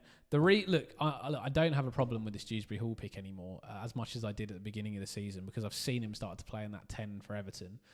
But I think Everton have a lot of players that can play there. Yeah, not confirmed how many matches Perry's out for. I haven't seen, but they said that he'd picked up an injury in training, and it could be Meslier or Darlow. Yeah, Rob will know all about it, a Leeds fan in the chat. Yeah, so for me, I just think Everton fixtures are really difficult. Like over the next few game weeks, like if we look at them, Villa, Liverpool, okay, West Ham, but then Palace, City, Tottenham. Like they've got one good game in their next 6. Like that is tough. So yeah, I mean, consider Pape Sarr over a Dewsbury Hall, but look, I think Dewsbury Hall's fine, a little bit more attacking.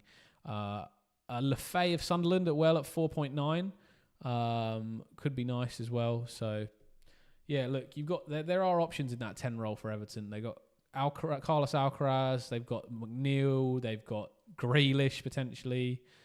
Palhinha over Pape Sarr, yeah, but he's 5.5 Palhinha, so he doesn't have the money to go up to a Palhinha. And I think Palhinha sits a little bit deeper than Sarr actually runs on behind the defence for Spurs.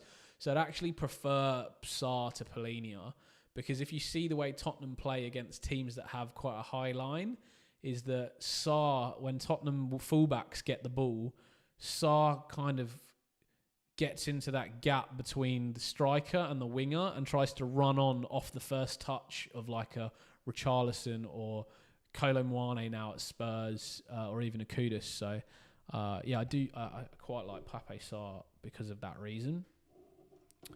Anyway, I think Dewsbury Hall's okay if you want to go for him. But yeah, like I said, I think Everton tough fixtures are the players to play in the 10. I don't know how long he's going to maintain that spot. Anderson I really like as a pick.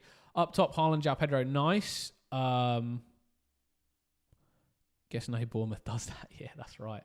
Wissa is the one that I wouldn't go for on this wild card because he wasn't training really with Brentford. He hadn't been training a lot. And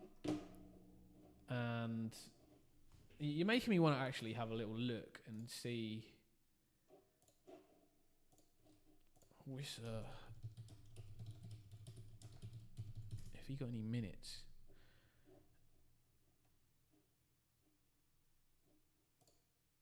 Because he would have been playing for Congo. Yeah, he did. He played both. He started both games for Congo.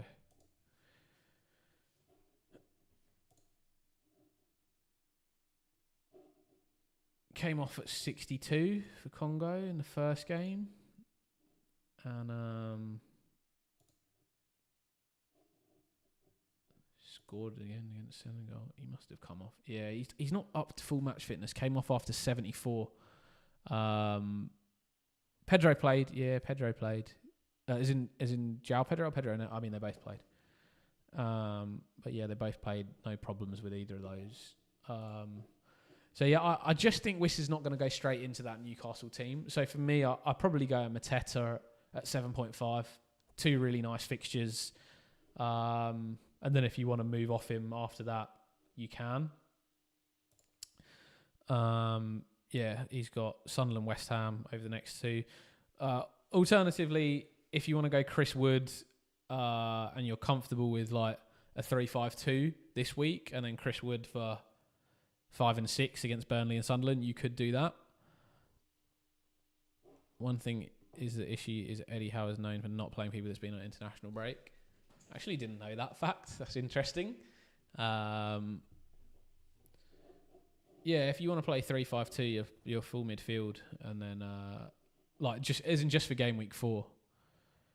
Yeah, I mean you got to play King, mate. You got to play King against Leeds. Easy points, isn't it? Easy points. Yeah, so I personally I'd go Mateta. I think he fits in nicely in your rotation. Good couple of game weeks, and after that, when you're looking at game week sort of 6, you can play an Anderson in there. You can potentially play Dewsbury Hall in there against West Ham. When Palace play Liverpool, you can play your 5 midfielders, João Pedro and Haaland. So I think he works nicely. Mateta and Sarr. Wait, Sarr? Oh, Pape Sarr. Yeah, Pape Sarr. Yeah, right. Cool. Thanks, Rob. Hashim, we got a few to get through before you, mate. So sorry, it's going to be a little bit of time, but I will definitely get to you. I'm in no rush today. I've got plenty of time. To get through everybody. Quick shout out if you are seeing on the screen now as well. Hopefully you are. I do have another free-to-play fantasy football game called Game Day Squad, where if you use my promo code, you get some extra packs, and you can actually win every week up to like $250+ a week, just for like picking a team and your players do well. Like it's basically the same rule scoring as fantasy football, as in FPL. And yeah, it's a really cool game. So if you haven't checked it out yet, take a look on the bottom left of my screen. And if you go to gamedaysquad.com.au and use my promo code FPLT, you get a bunch of additional player packs to play the game, which will help you in terms of winning the money. And it's like weekly. They give away these prizes weekly, so you can win that much every week. Abdullah, are you around, bro?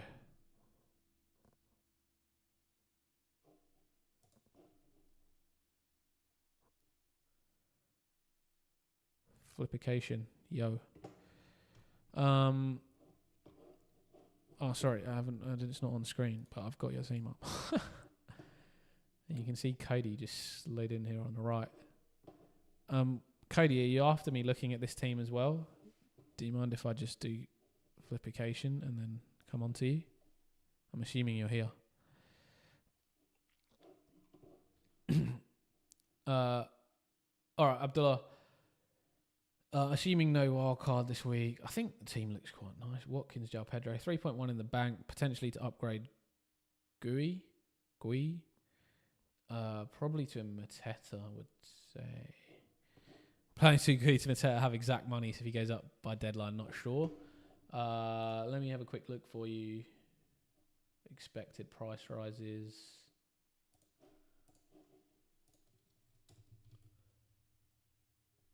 Mateta's not. It won't go up before the deadline. Will Gui go down? Is the question. No, I think you're good for those two before deadline. They're not going to change in price before the deadline. You'll be fine. So you can wait on that transfer. Outside of that, Pedro Porro Munoz, lovely. Anderson. So I'd start those 3: Porro, Munoz, and probably Anderson this week over Murillo. Unless you want to take a punt on Ange Ball. Sanchez in goal. Obviously, I'm not the biggest fan of Chelsea's fixtures going forwards over the next 5 weeks, but then from game week 9, they get a lot better again. Midfield, assuming Salah captaincy, Salah, Ando, Reinders, Semenyo, Fernandez is a nice midfield. Like I'm not gonna go against people that have like a Semenyo or even a Bruno Fernandes. I think they're good players that they can pick up FPL points. Like, there's nothing to say that they're not going to at this stage of the season. So nothing for me to say I wouldn't go for them. Watkins, yeah, I mean, it's just a wait, really, isn't he? If you either get rid of him now and you go to like an Ekatike, which has a potential transfer out written on there.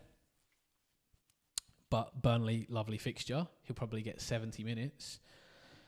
Well, you hold Watkins and you hope that he comes good against Sunderland, Fulham, Burnley, 5, 6, 7. And then João Pedro, obviously great form, and I like him. So I think I agree with where you're looking.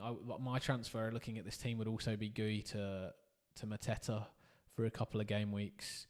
And then, Mario comes back into the fold again next week as well, with Forest's nice fixtures. So overall, a nice team, mate. Looks like a really good start to the season for you as well. Keep it up. Have you got any other questions on that, or otherwise I'll move on to Cody, who's right here. Cody, if you can see, your team's just on the right here, mate.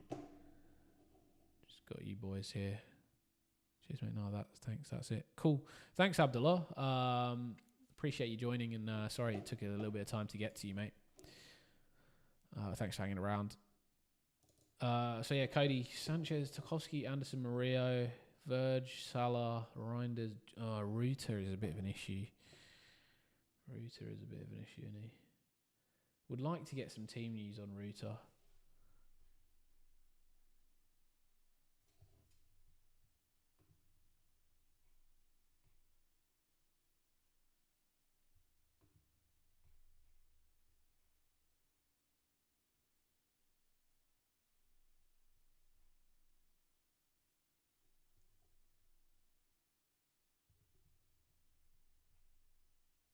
Any other press conferences coming through? No, just Ange at the moment.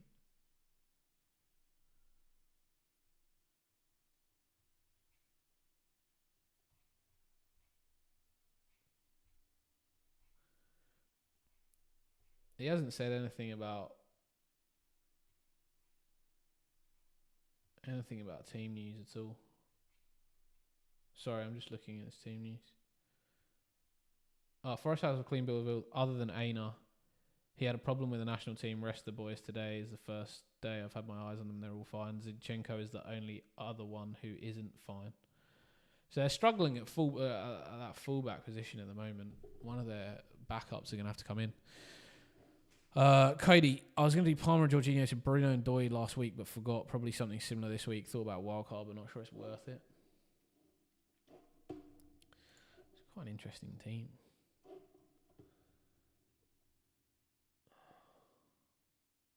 I'm not sure it's worth it, to be honest. Like, you sort of cover the areas that you'd look to go for in a wildcard. Like, you got Van Dijk, you got Richards, which could be a Lacroix. Like, Maria's still nice, 5 and 6. Anderson's like a DEFCON pick. Tarko's a DEFCON pick. I think Reinders looks good at the moment with Cherky out and Marmouche injured as well. Salah, obviously, captaincy option. Mateta's a nice pick. Palmer is a bit of I don't love that. I think getting rid of him would be nice, and Ruta as well. And then like Gyökeres and Thiago, I'm not sold on either of them really. Gyökeres got a 1-pointer last week. He got booked. No, he got booked. That's disgusting for you. But I'm guessing Thiago maybe on penalty. I know Sharda missed it, so maybe Sharda continues to take them, but. Yeah, I think Jorginho, Palmer, Brentford fixtures, Chelsea, Fulham, United, City, West Ham. Like, they're not brilliant, they're not terrible. So, I mean, Igor Thiago is one of those ones where you could have him in and he's a little bit of a differential for you, or you could move him to like a João Pedro or... I think I'd probably wait a week on him at least, and you might find like a Wissa becomes an option, and Isak becomes an option. Like you might find some other options after that. Be back in 5 minutes, no problem, Paul. So I think in that midfield area, I think Palmer to an Enzo could be something that you look at. Jorginho to a Bruno, Xavi Simons. Even an Eze at Arsenal.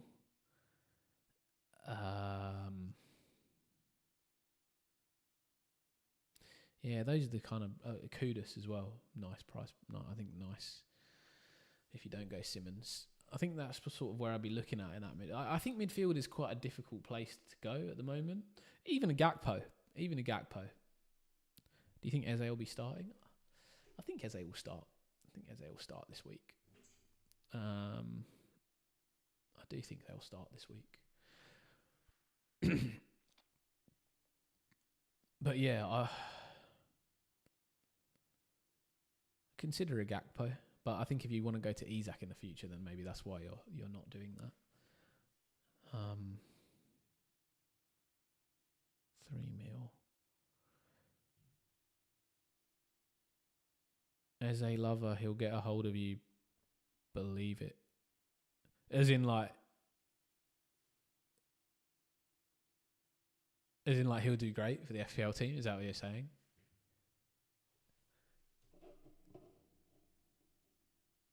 I like Eze. I think he's an awesome player. His finishing's improved a lot as well. Oh, easy lover 80 song. Who did we have it last week? Like we had some Bob Dylan last week. We had some Bob Dylan in the chat. That was good. Enjoyed that. I've been singing some Elvis all week, so yeah. So Olarena confirmed out by Ange in the press conference. Looks like Zinchenko as well is still an issue for Forest. Yeah, I think I'd look at Enzo for Palmer if he's not fit. And Jorginho. I don't mind Bruno. I don't mind Bruno at all. Like I said, some other options are just Kudus, Xavi Simons, Oscar Bob if you want to punt at City, Tavernier if you want to punt at Bournemouth, and yeah, like maybe like a Josh King if you want to downgrade to have the money to potentially upgrade a Thiago to a Isak or something like that in the future.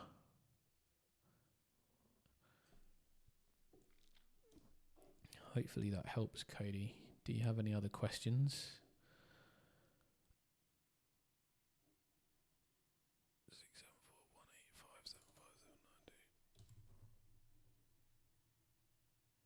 Happy to discuss further if you need.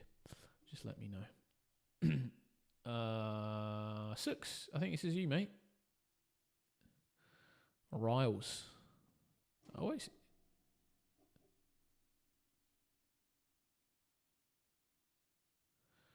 Cullen and Dye.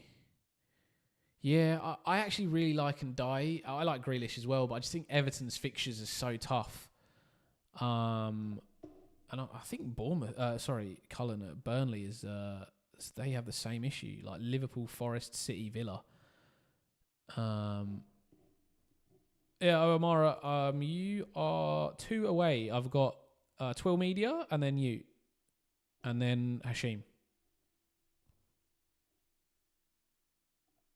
No worries, man. Feel free to post to check for me. It's always like it's fine. You don't need to delete the messages. I have no issue with you guys being like, "When's my turn?" etc. Like, yeah, it's no stress.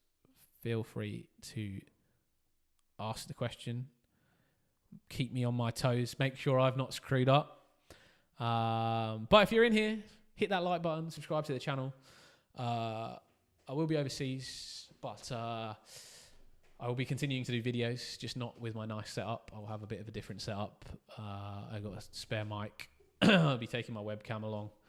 And my live streams will be much more difficult to keep a track of who's next in the chat. So might have to talk to Paul about helping me out with some of the moderation and giving me a list. We'll see. Otherwise, I'll get someone else to maybe help me out with that.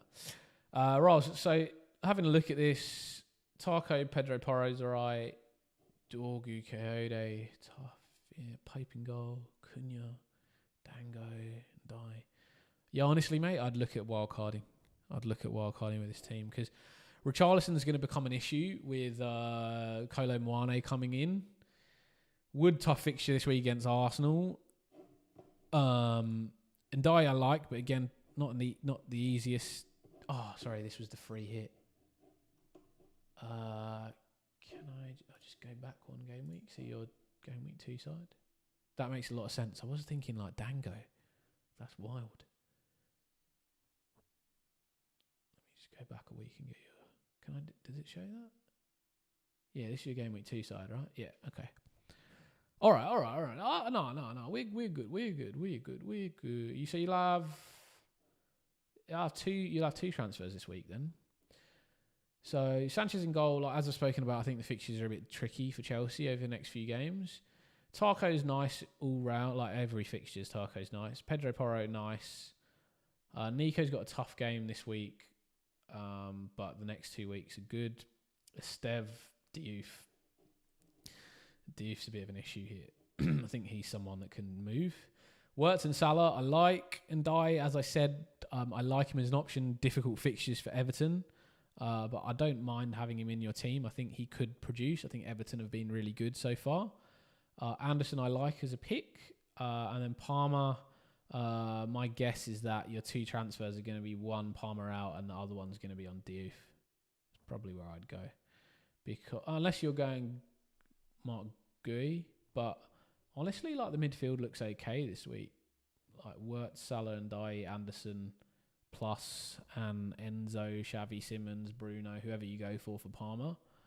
And then Diouf could be like a Virgil van Dijk or a Lacroix is where I'd go. I'd upgrade significantly. Munoz, because you haven't played your wild card yet, so you could go Munoz short term. You could go for the attacking returns because you haven't done your wild side yet. So that was what I was saying earlier about Defcon being good to go for on your wildcard. Outside of your wildcard, you can go for those attacking fullbacks to take the variance while you can. So yeah, I think like Diouf could go to a Munoz. I like Virgil van Dijk as well because I just think Liverpool have good fixtures, great defense. He's attacking threat as well. But yeah, definitely Munoz could be a pick. Don't get any assets playing Leeds in the next 4 game weeks. Trust the process. Yes. Fulham, Wolves, Bournemouth, Tottenham. Scrap all of them. Yeah, so I think your options are you go Palmer down to maybe an Enzo, maybe a Xavi Simons, maybe a Kudus, Bruno Fernandes.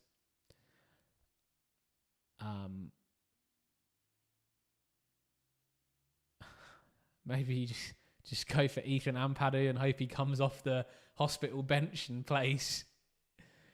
You like Xavi Simons, but Diouf for either Van Dijk or Munoz. I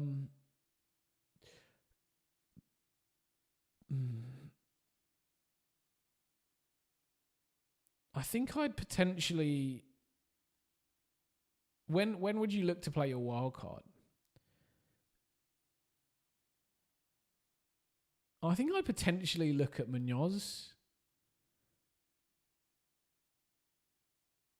I think I'd potentially look at Munoz. Sunderland and West Ham nice. Liverpool's a tricky one in 7. In 6, sorry. But in 6, you got Nico Williams that can play for you.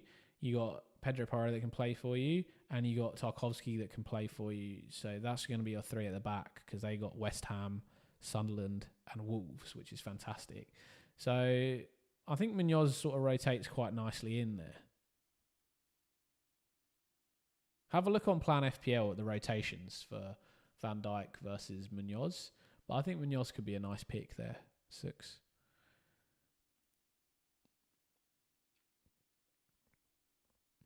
Yeah, look, I like Lacroix long term. I think if you're on a wild card, I'd go Lacroix.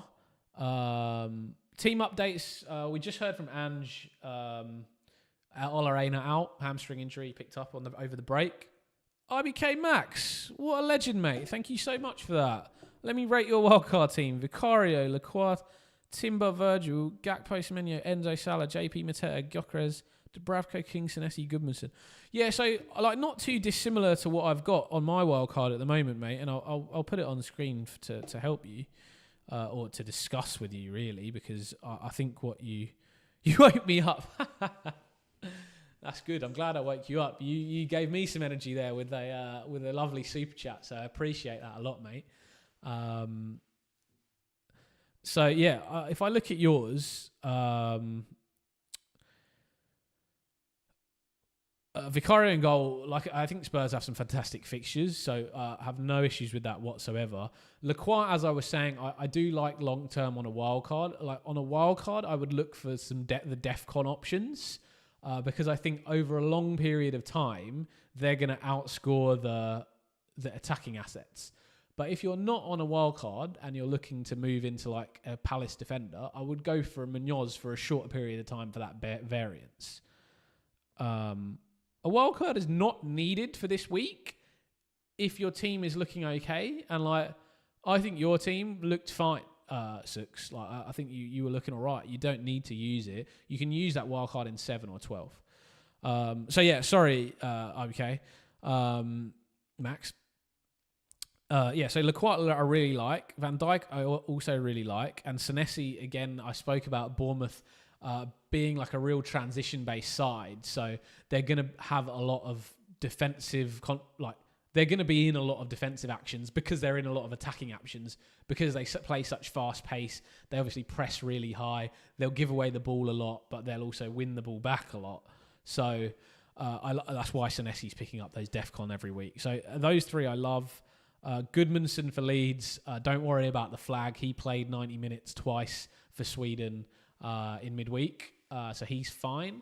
I do slightly prefer Rodon. That's why I've got him in my team, just because I think he could pick up the DEFCON a little bit more easily for Leeds. I don't think he'll be available this week. I think he did suffer an injury that Daniel Farke for Leeds said it wasn't too big an injury, but I don't think he'll be available for 4. No worries, 6. Hope that helps. But I think Rodon would be back for 5. So for me, like, I'm sort of looking at him maybe as cover in 6, maybe 5 or 6. So hopefully he'll be back by then. But yeah, I think Goodmanson is fine if you prefer that. I just think less likely to get the DEFCON. And then Timber v Calafiori. I mean, either's good, mate. Either's good. Obviously, Calafiori has that rotation with Lewis Skelly at the left back role. Timber has a rotation with Ben White at the right back role. So bear that in mind that there will be games when the Champions League kicks off that Timber will rotate. Same for Calafiori. There are going to be games.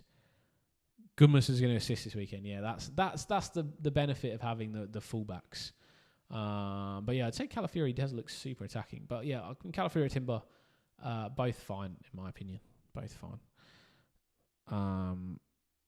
I went for Calafiori because I just preferred the attacking stats that he was producing, plus like how crazy high he gets sometimes, and he looks to shoot, whereas Timber looks to link with Saka a little bit more. Midfield, Gakpo, Salah, lovely. I think Salah obviously the captaincy option against Burnley. Semenyo, no comment. And Josh King, great pick in my opinion. Like, I think he's got some nice fixtures. He rotates really well with the rest of them. Other than the fact that he plays Leeds this week, and Rob is a big Leeds fan and won't have any of it. I really like the Josh King pick. I think he's looked really nice in that number 10 for Fulham. So Semenyo's fine, by the way. It's just the no comment is purely due to I don't like his finishing, and I'm trying not to keep saying that on all of my streams, but he will have a lot of chances. And then JP and Mateta and Gyökeres. Gyökeres is an interesting one for me. Arsenal's fixtures get a bit better from 7, I would say. Let's see how Gyökeres does against physical defenses. He's got... Forest are going to be very physical with him, Milenkovic and Murillo. I think that's going to be tough.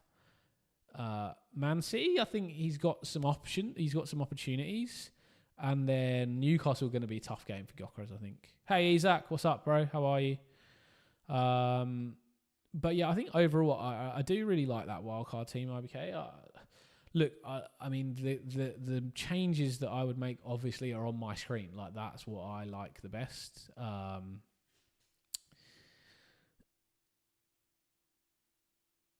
But yeah, I think I am very happy with yours. I would say consider the Timber Calafiori switch.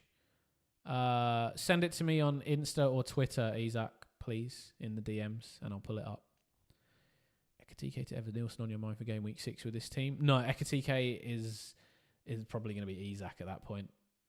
But he could become like a Jorgen Strand Larsen as well, or he could become Erling Haaland and Salah become Gakpo.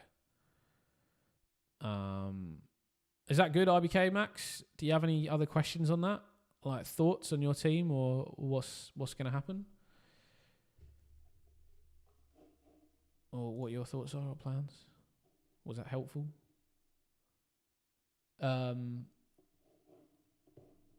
Twill Media. Are you about, mate? Are you still here? Listening on to me? Yeah, see, those moves can be good as well. Look, Evan Nielsen in 6. I hadn't really thought about that, to be honest. Probably not Evan Nielsen. Twill Media, hey, man.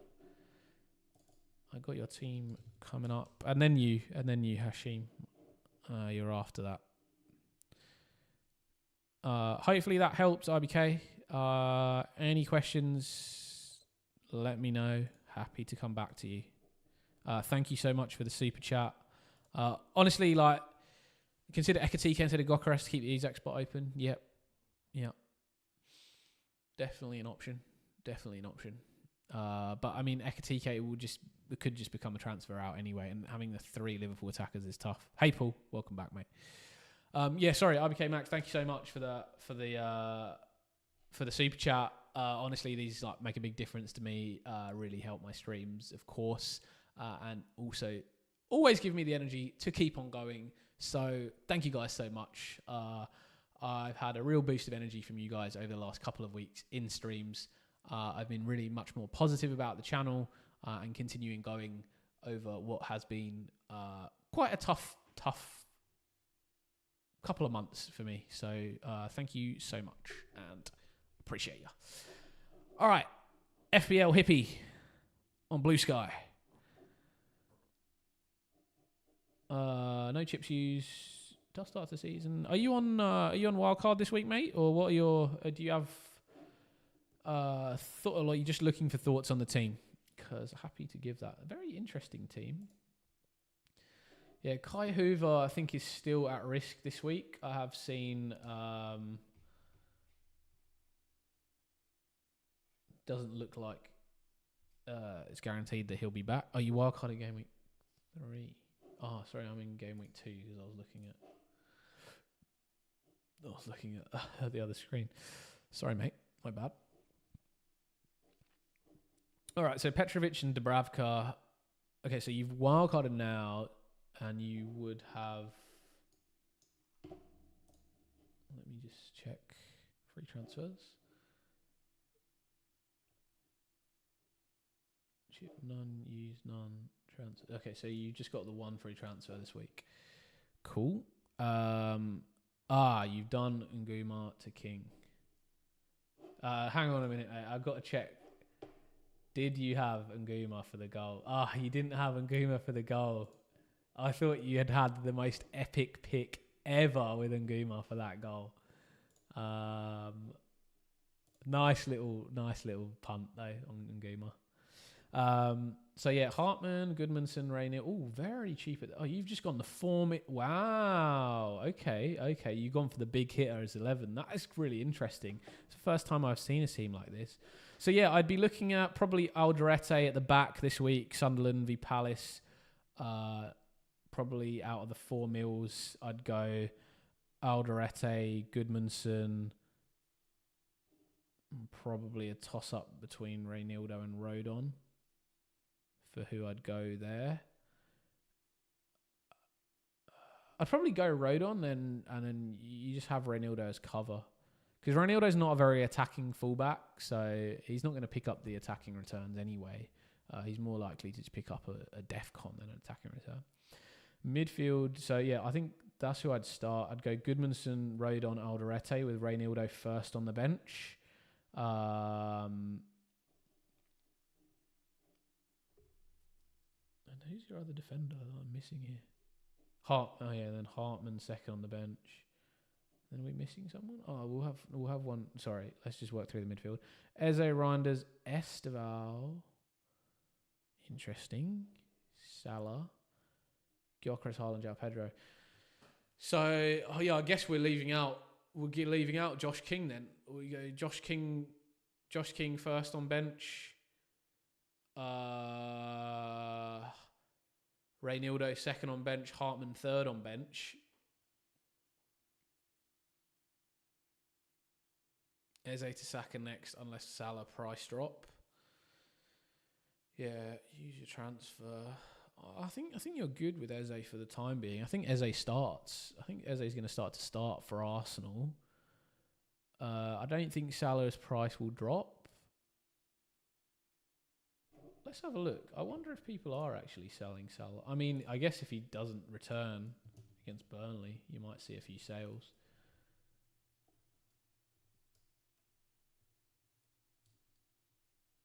Yeah, he's on the way up at the moment. But yeah, maybe you're right. If he doesn't return against Burnley, he definitely could drop. Bench boost 5 or 8. Yes. Burnley, Nottingham Forest, Sunderland, Villa. I would use it when I can, mate. So if you have the ability to use it in 5, I'd use it in 5. Especially with a team of 4 mil defenders, you struggle to find a fixture that's fantastic for all of them. But I see you've clearly done the research around what are the best fixtures for those defenders. I'd probably go 5. Probably go 5. Well, let's have a look and see how Ange goes. If Ange Ball goes big, then maybe you won't want to use that Burnley defence against Forest.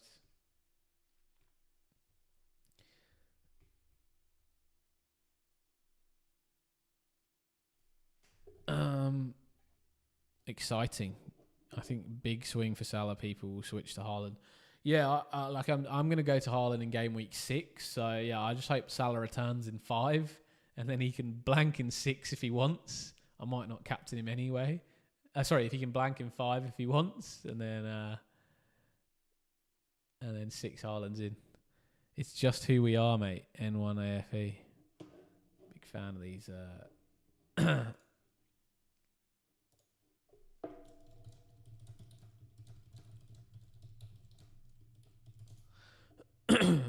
Sorry. Drink some water.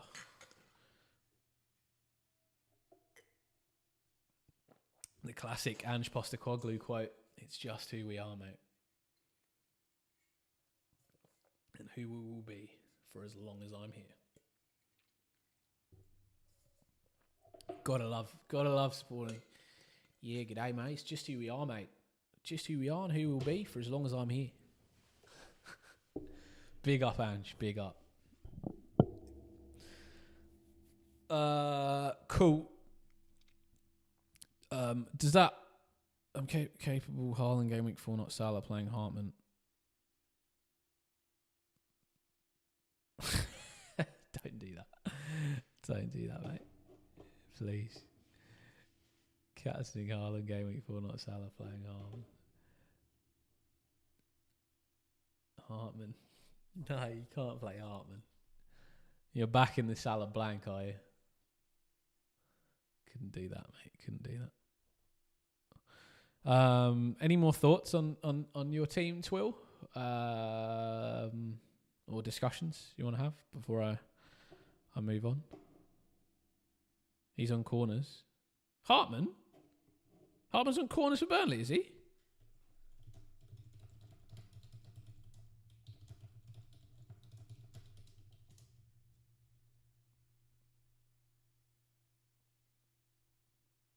Shit.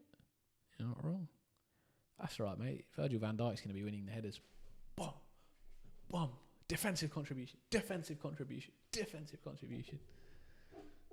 Liverpool notoriously do hate crosses.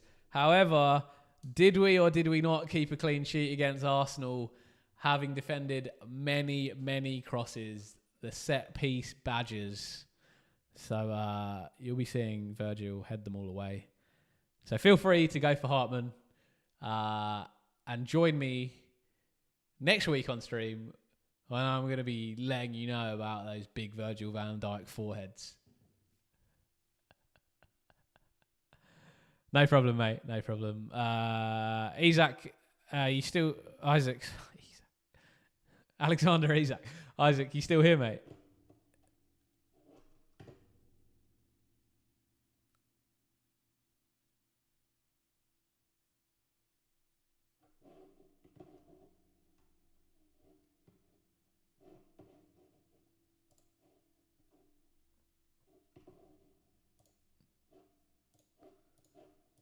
Nice one, bud.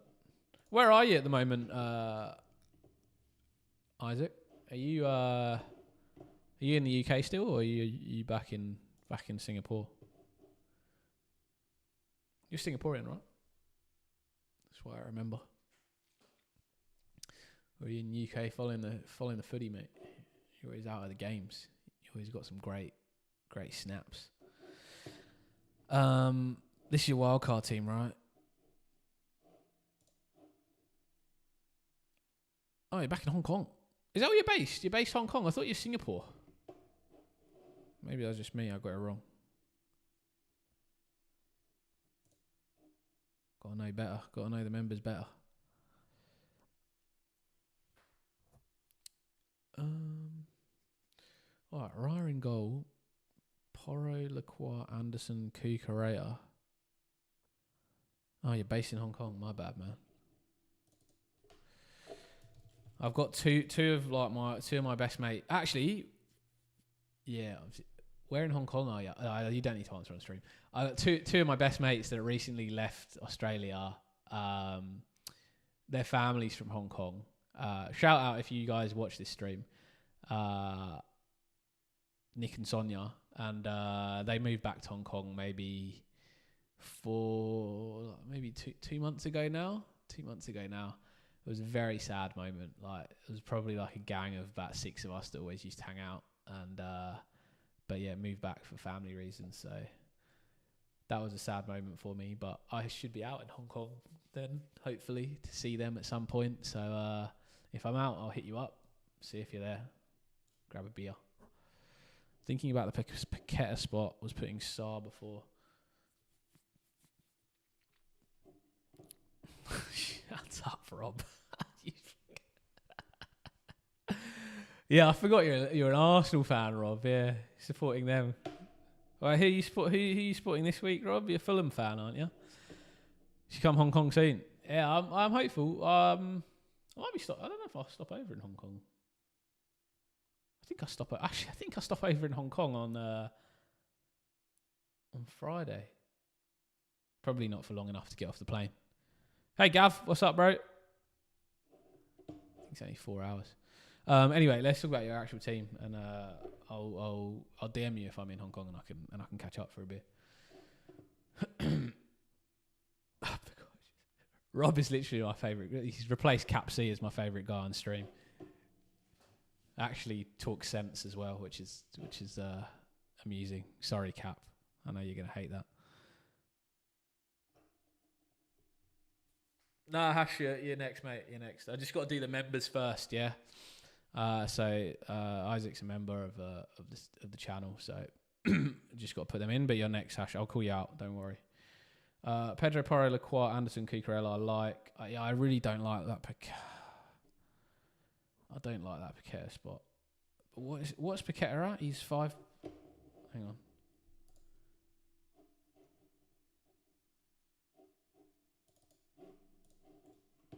Paqueta's at 5'5", is he?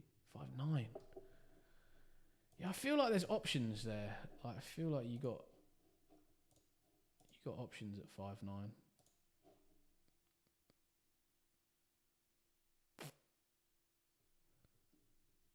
Yeah, not great options, but you got some.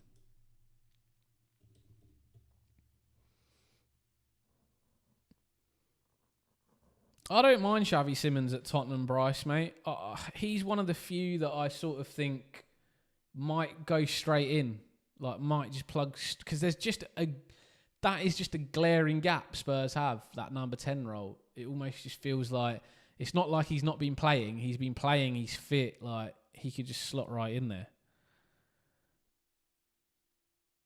But yeah, in that Paqueta role, who do I like? I'll tell you who I like. Enzo at Chelsea. On corners, just like Hartman. So, you know, just as good an option as Hartman at Burnley. I honestly, I love Elliot Anderson. I just don't know if he's going to be a fantastic FPL option, but I just think he's such a fantastic footballer. Similar to how I feel about Adam Wharton at Crystal Palace. But Anderson just looks good. His stats are so good as well, and he was good for England. But maybe he's not who you want in there. Tavernier at Bournemouth at 5.5 is nice, in my opinion. And Josh King at 4.5 mil.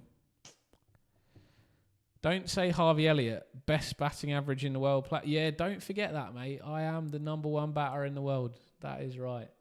And I will keep saying that for the next 1.5 months until I'm no longer the best batter in the world in T20 international cricket. He's a different type of monster on the ball. He's a cam. Go on, you champ. Go on, you champ. Thanks, mate. Yeah. He'll probably play cam for Spurs.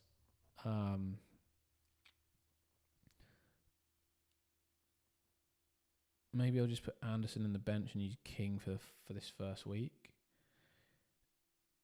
Anderson for the bench, like over Reinders. Like I think Reinders is a good pick as well because City are missing Cherky. He's injured. Marmoush just picked up an injury midweek in the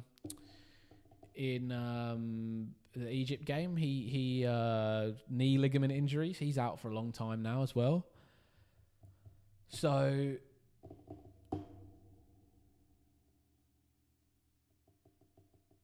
yeah, I mean, you could play King or Reinders really, but yeah, I think Anderson's nice. And then what do you have money wise? 4.2 mil in the bank. Wow. So if you went to Anderson, you'd have 4.6 mil in the bank. Oh, that's crazy money, isn't it? What would your consideration? I don't know if you were here, Isaac, when I was talking about my team and why I thought I liked this the most. So this is what I'm currently on. Oops.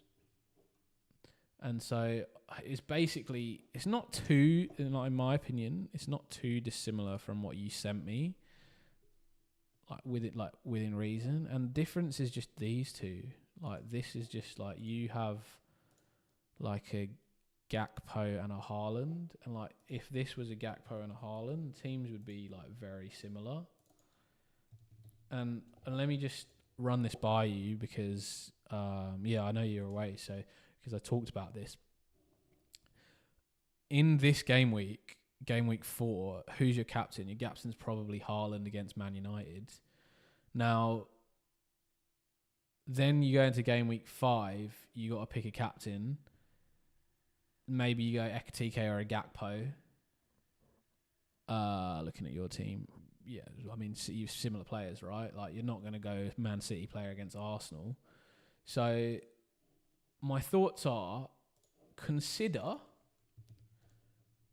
a Mo Salah, and hear me out. Consider a Mo Salah and a Mateta, and Mateta who has Sunderland and West Ham the next 2 game weeks, and Salah who has Burnley and Everton. And then you come to game week 5, you could captain a Salah, you could captain an Ekatike, you could even captain a Mateta against West Ham. Then you come to game week 6, and you simply just make the transfer. You just go Salah out, Gakpo in.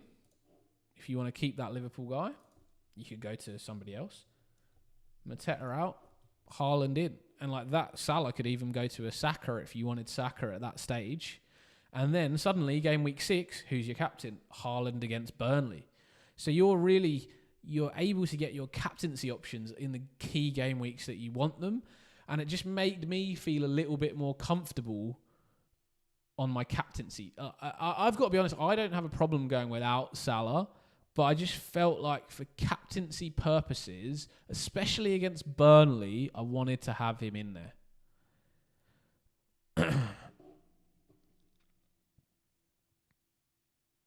Ismaila Starr can be spotted in training, but there's no way he's going to play game week 4. If it was really a grade 2 hamstring tear, there is absolutely zero chance he plays. Yeah, Mo. That's just my thoughts, Isaac, mate. Like, I really have a think about that for your team because I was on the complete same team as you until I had a chat with the number one player in my FPL league at the moment. Who yeah, I had to think and just saw this, and it gave me some different thoughts. So yeah, have a think about that. Cool. All right, Hashim, you here, mate? It's time. Sorry to keep you waiting. I apologise. But just give me a shout if you're here. Yeah, cool. Just give me a shout, Isaac, if you want to chat through anything. Sorry, Mohammed. Thoughts on Calafiori rotating with Skelly? Yeah, I think that's definitely going to happen. Like, I think there's a chance that he rotates with Lewis Skelly. I think there's a chance that Jurian Timber rotates with Ben White. So, I mean, definitely something that you've got to consider on picking those players. But I think that's why it's important to have good rotation, like, and good other good players in your back line, because I think that's definitely going to happen. You keep mentioning number one in your league, but I'm nowhere near number one. Do you know who's still number one in my league? It's unbelievable. It's unbelievable. Can I get my league up?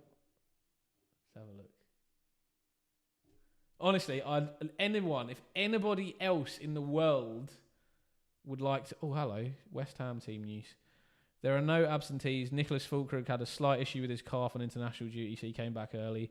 He's trained lightly today, but we'll see how he reacts. Everyone else is okay. Good news for West Ham fans. Sunderland. Dan Ballard is probably available. No other injuries. Great news for West Ham and Sunderland fans. Leeds. Lucas Perry definitely out for game week 4, so Meslier or Darlow could start. Potential for a 4 million goalkeeper. A few question marks around Mecha. Got hit on his foot and missed training. Also Piroe got hit on his calf and had a big bruise. And Ethan Ampadu and Tanaka are both integrated into parts of team training. So not fit, but will be back. Looks like they'll be coming back soon. Does he say anything on Rodon? Nothing on Rodon, which makes me think that Rodon's available.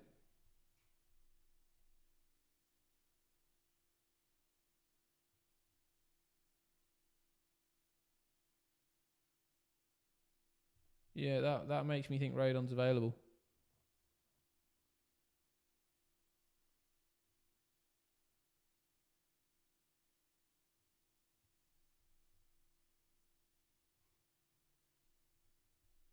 Yeah, so that's the team news for today, guys. I don't know whether there's going to be any others.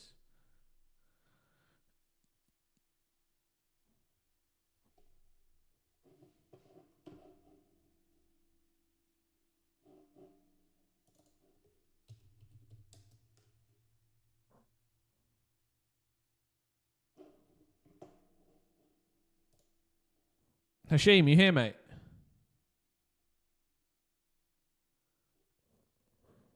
Hashim, I if you are not, I will come back to you. Anyway, let me find my league. Oh, Hashim, you're here. Yeah, cool. I'll pull your team up, mate. Just English Aussie YouTube League. Guys, I'm not being funny, right? But top of my league in 17k in the world is my flipping girlfriend. So can you just knock her off the bloody top spot? Somebody, goodness gracious. She's on 214 points. 214 points. She knows more. I don't know why I'm doing... Hey, babe, can you come and do the stream? I don't know why I'm talking. Just get her up here. Ridiculous. Ridiculous. I'd like to claim some knowledge in some share of that first place, but no one will believe me. So there it is. Anyway, Hashim, your team, mate. Seriously though, someone knock her off top spot. I've had enough of it and I have to deal with her. So can't wait to go to Europe. I don't have to listen to how I'm below her in fantasy league. Terrible.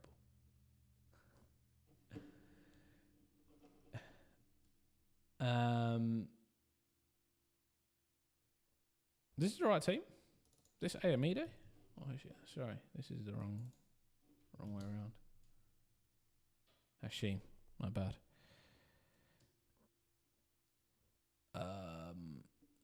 Yes. So no wildcard this week. I'm assuming, mate. Casido, Enzo, so I can get Gyökeres in game week 7, Haaland game week 6. Should I free hit in game week 6? I probably wouldn't free hit in 6.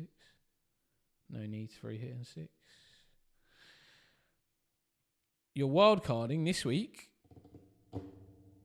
What's your wildcard team? Ah, mate, you don't know. She's got me to live through now. I have a feeling our teams will be very similar next week. But it goes to show, right? Like, that's where the variance is. It's this early season. This is what I was talking about. If you get it right early season, you're a big chance of finishing well.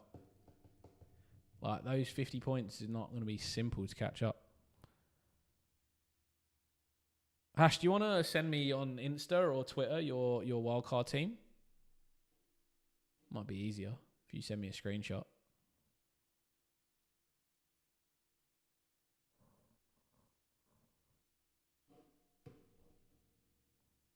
Why don't you do that?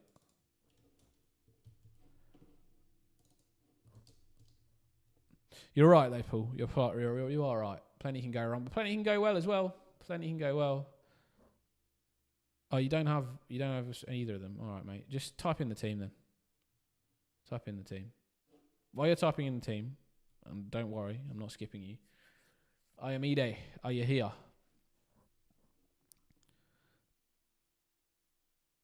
At least you're joint of my members mini league after that. Yeah, no, that doesn't count, mate. That doesn't count.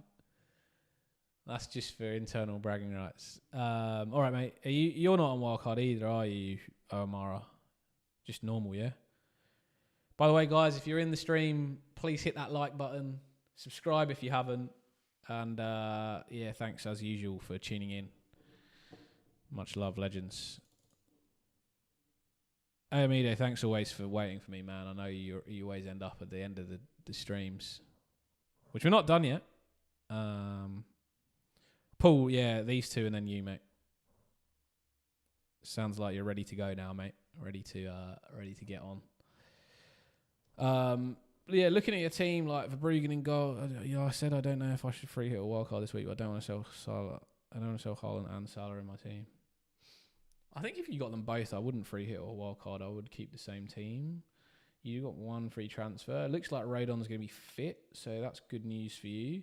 So you can play Van de Ven and Rodon, and then probably one of Diouf or Nico Williams. Midfield, Ndiaye, Salah. Hashim, I'm assuming you're typing your wildcard team into the chat. I think if you can do that, that really makes things easier. While I'm going through Amide's team. And Ndiaye, Salah, Cunha, I think you sub out this week. That's probably where you use the sub. Dewsbury Hall, Bruno, Wood and Haaland is okay.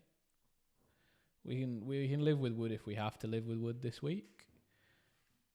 I think you move Cunha. You can move Cunha, but you got to be secure in who you're picking. You can't be picking like a Xavi Simons that might not start. I think you maybe pick like a Kudus, who you know is going to get the minutes. Or you pick like a Enzo Fernandez, who you know is going to get the minutes. You did Perot and Palmer to Cunha and Wood last game week. Yeah, I mean, tough luck. Tough luck. I mean, Wood will be good from game week 5. He has some good. He has like Burnley, Sunderland, Burnley 5 and 6. Just obviously a tough week against Arsenal, but you never know. Like Ange Ball.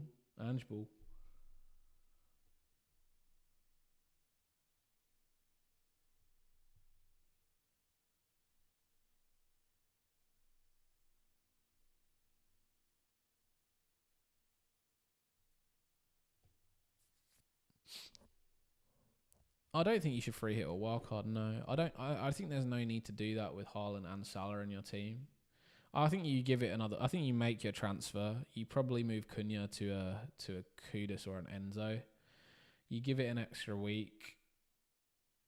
You started pretty well, I would say. You've not used any chips. I think you can go another week here, and then just have another look in game week 5. I think you're in a nice spot.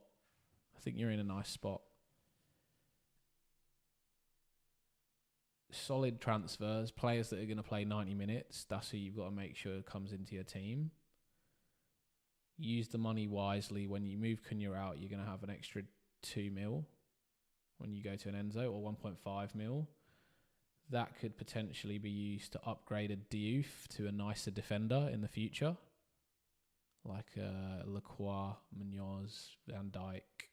And that guy's going to be playing every week in your defence. You don't have to worry about him. Yeah. I mean, if Cunha's fit and available, but I don't expect there to be clear and obvious news from Amorim, to be honest. And I think tough game against Man City and then Chelsea. So yeah, up to you, mate. If you can roll, I'd look to get somebody in whose minutes are locked, like Enzo. Also gives you a bit of additional money to move next week into somebody else, rather than having double Man United at the moment against City. It's not ideal. And then Chelsea.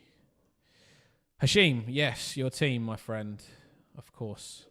So, Raya Dubravka, I like. VVD, Lacroix, Munoz, Senesi, Rodon. Mo Salah, Semenyo, Simmons, Caicedo, Elliott, Mateta, João Pedro, Ekitike. Do you guys intend on using bench boost next game week? Isn't it most useful directly after playing wildcard? Just depends. I think honestly, bench boost, you just use it when you have a full bench. If you have 4 guys on the bench that are all going to play, yeah, I'd bench boost for sure. And I think most people have Dubravka, so game week 5 actually is quite a nice fixture because he's got Nottingham Forest. So if you got 3 players playing on the bench, yeah, I'd use bench boost for sure. Game week 5. So Hashim, looking at your team, Hashim the Dream. Mike Salah, Semenyo, Simmons. You said something about Caicedo. You went Caicedo over Enzo, so you can get Gyökeres in 7 and Haaland in 6. Okay, so how much have you got in the bank here, Hashim? Out of interest.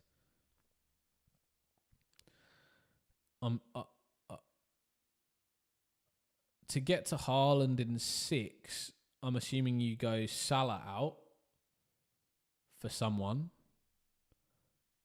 and then Ekitike to Haaland in 6. So Salah could basically be to like anybody, like 9 mil or above. I'm assuming 9 mil or below.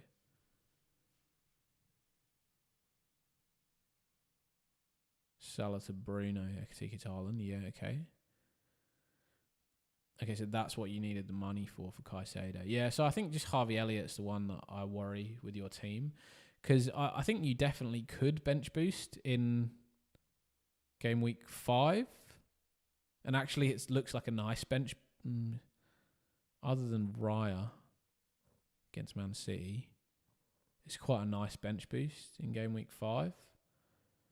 So I'd move Harvey Elliott probably at that price point to maybe an Elliot Anderson, who would play Burnley in 5. Just because I'm just not convinced by Elliott's minutes for Villa.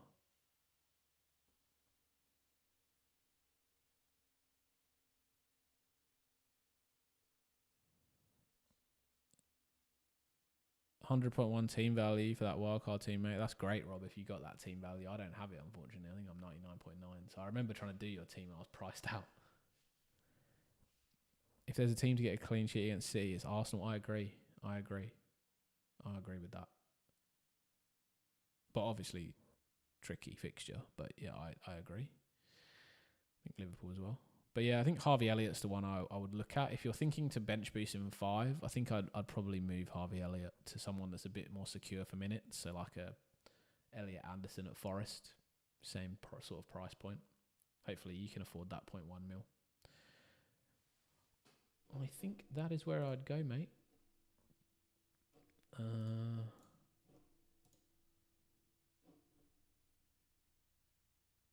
Who's FPL_banner? Paul, where did you send this?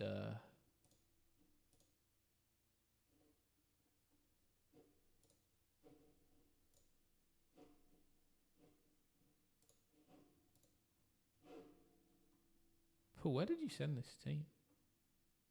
Am I blind? Did you send on Insta or Twitter, Paul?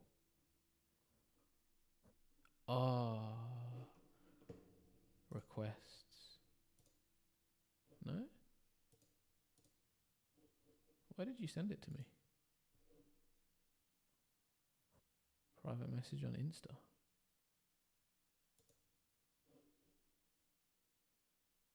Why am I not seeing it?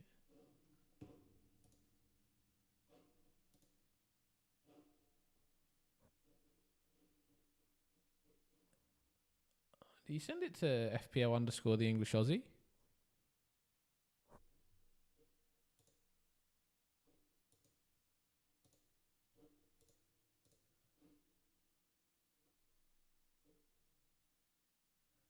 You didn't send it to my football fan fits. Why am I? Let me look on my phone. See if it pops up.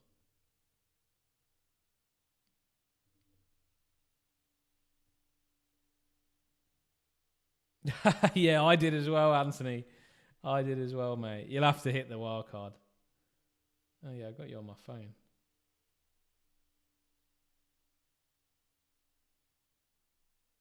I don't know why you're not showing up on my laptop. It's kind of weird.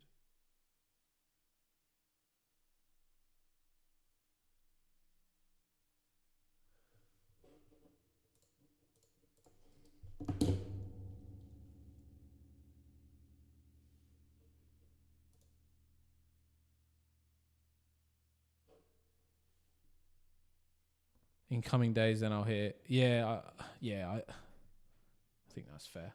I mean, Anthony, like your transfers obviously don't make the hugest difference, but yeah, I've also done the same thing. I'm gonna hit the wild card probably maybe on stream, just for you guys. I think my team's pretty locked. Honestly, I just don't know why this message is just being a pain, Paul. But here we go. No, final team. That is not the right message. I don't know. My Instagram's being weird, mate. But do you know what I'm gonna do? I'm gonna put your team. I'm just gonna show it on my own screen.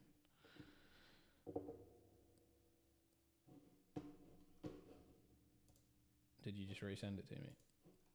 Yeah, that's being weird. I'm just gonna put your team in.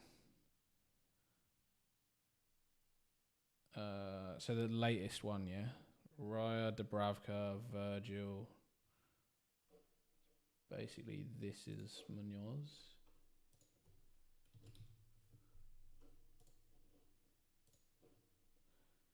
Gakpo, Bruno.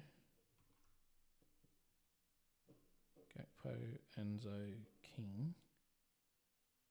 Grealish, Bruno. This is Paul's wildcard team, FYI.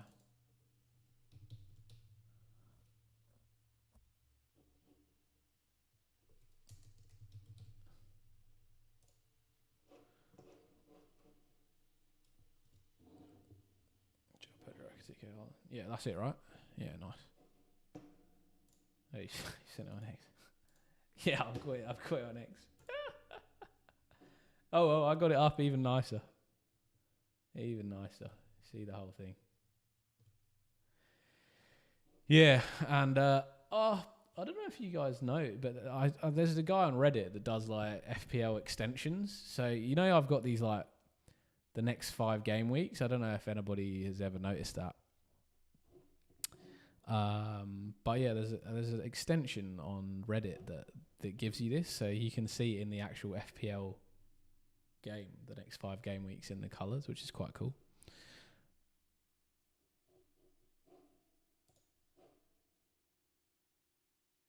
Adam, I really always wanted Salah in my draft over Gakpo and Ekitike. So does what I said before, like, give any, like, make you think about this Gakpo Haaland versus Mateta Salah? Like, does that to you look nice? Because to me, that is really nice. And you still have I don't know. You probably have more money than me, to be honest. I think I got like 99.9. But like that feels real nice to me. And like you look at the fixtures as well, and you think like it does rotate well, especially if you are. And like I think because your back 5 is so strong, you're not going to be using any transfers on that. You can afford to book in like a Salah out, Haaland in game week 6. To hit that Burnley fixture. And then, like, I'm saying Gakpo because I like to have Liverpool coverage, especially without Salah, but like that could really be anybody. You could even start looking towards like an Eze at like the Arsenal fixtures if he's going well. So I think that like is quite a nice little swap. In your team to really like, and I feel like after a wildcard you kind of want to do well on it, and I just feel like those 2 fixtures you got like really nice ones there.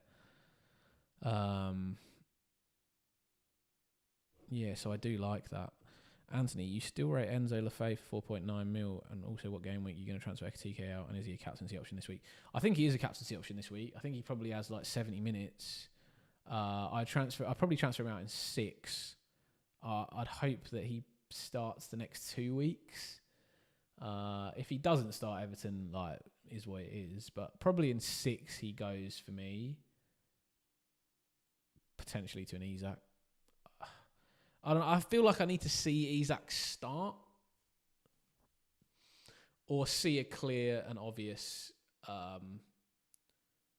like decision from Slot to who his main number 9 is going to be before I move Ekitike, because I think Ekitike's looked so good, if I'm honest.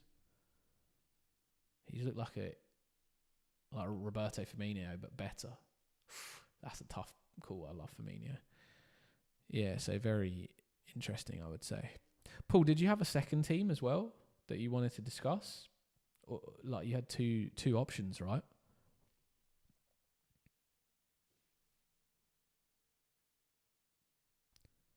Also, Anthony, if you want to... Yeah, Enzo Lefebvre at 4.9. I like, because he's on pens as well for Sunderland when he's on the pitch. Yeah, I mean, maybe there's not really anything else that I feel the need to talk through in this team pool, other than I think Grealish for me. You obviously like him as a pick, but I'm just looking at those fixtures on there for those 5. Like you got Villa, Liverpool, West Ham, Palace, Man City. I feel like that's a really tough fixture run. But I have to say, I think Everton have just looked way better this year. And Moyes has got obviously more out of them even last year. Got them slightly more attacking. But yeah, I just think that fixture run is tough. But having said that, are you going to find someone that's much more attacking than Grealish at that price point? I think Kudus is the only one you'd look at. Maybe even a Xavi Simons.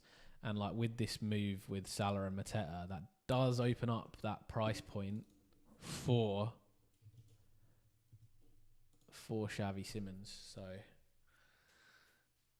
yeah, that is a possible move in there, because the fixtures for Spurs are just so good. West Ham, Brighton, Wolves, Leeds, just superb.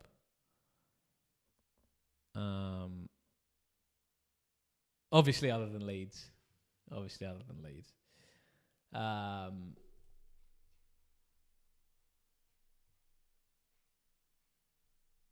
Yeah, I just like the Xavi pick. Bryce is getting sold. No, man, I wouldn't make the move Xavi Simons for Brandon Johnson. So what I would say about Xavi Simons is I'm not sure he comes straight. I think he's one of the most likely deadline day / late transfers that could come straight in. But I wouldn't make the lateral move for the BJ until they play West Ham. I think you can make that move the week after, Bryce, rather than waste a transfer where you know the guy's going to play. Not good versus the mighty 0-0 lead. Who is his competition for his position? Yeah, I mean, that's why I think he comes in, because really Spurs don't have a number 10. Like, Kudus could play number 10, but really they've been playing like Bergval, Pape Sarr, and Paulinho. And like Pape Sarr's basically been playing in their 10. So, yeah,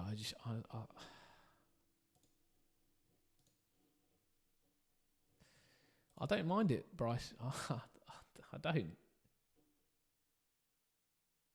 I don't mind it.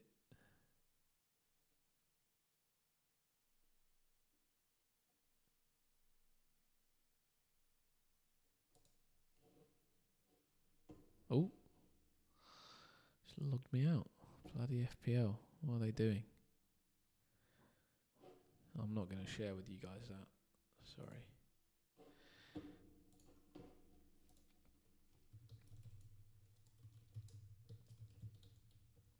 You like McAtee from Forest? Again, another guy that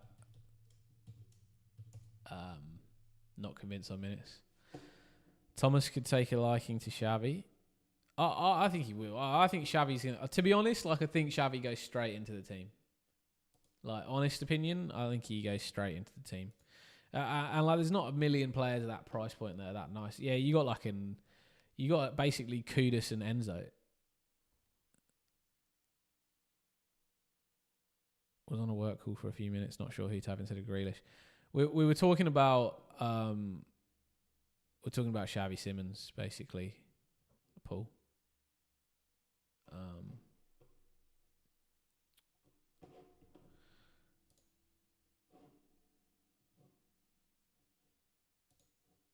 Yeah, we were pretty much talking about Xavi Simons, but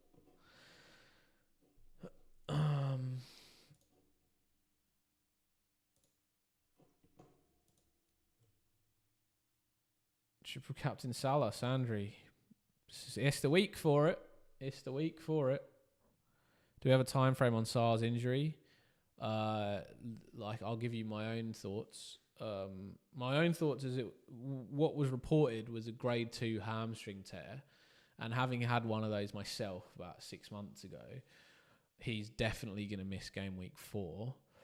My guess is that he probably misses game week 5 as well. So I would estimate he comes back for game week 6, and in my opinion, at best off the bench for game week 5. Look, obviously he is more of a professional athlete than me, but some would say. So yeah.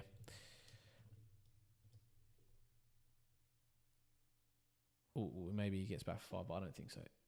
Sandri, can you have a look at my teammate? Do I need to wildcard? It is 11386. Sure, mate. Paul, we're still thinking about your team though here, mate, as well. Like, let's just, on that Grealish pick, we were talking about the fixtures for him being difficult. Do you think differently on that, or what are your sort of... I know there's not a lot of nice people at that price point. I think that's the thing for Grealish, that are that attacking. So I would say like Kudus, Xavi Simons are really the two that you're looking at that same sort of level. There isn't really anyone else that I like the other options for me is like Tavernier at Bournemouth, maybe Clivert when he comes back fully. But yeah, I'm not loving it. Justin Clivert is someone that is actually an option. I think he's not far from fully coming back. He did play in the cup. Yeah, but my concern with Tavernier is just if Clivert starts taking minutes off him. Like, I don't know how that little rotation with Bournemouth players works. Cody, would I ever consider Mateta captain over Salah this week?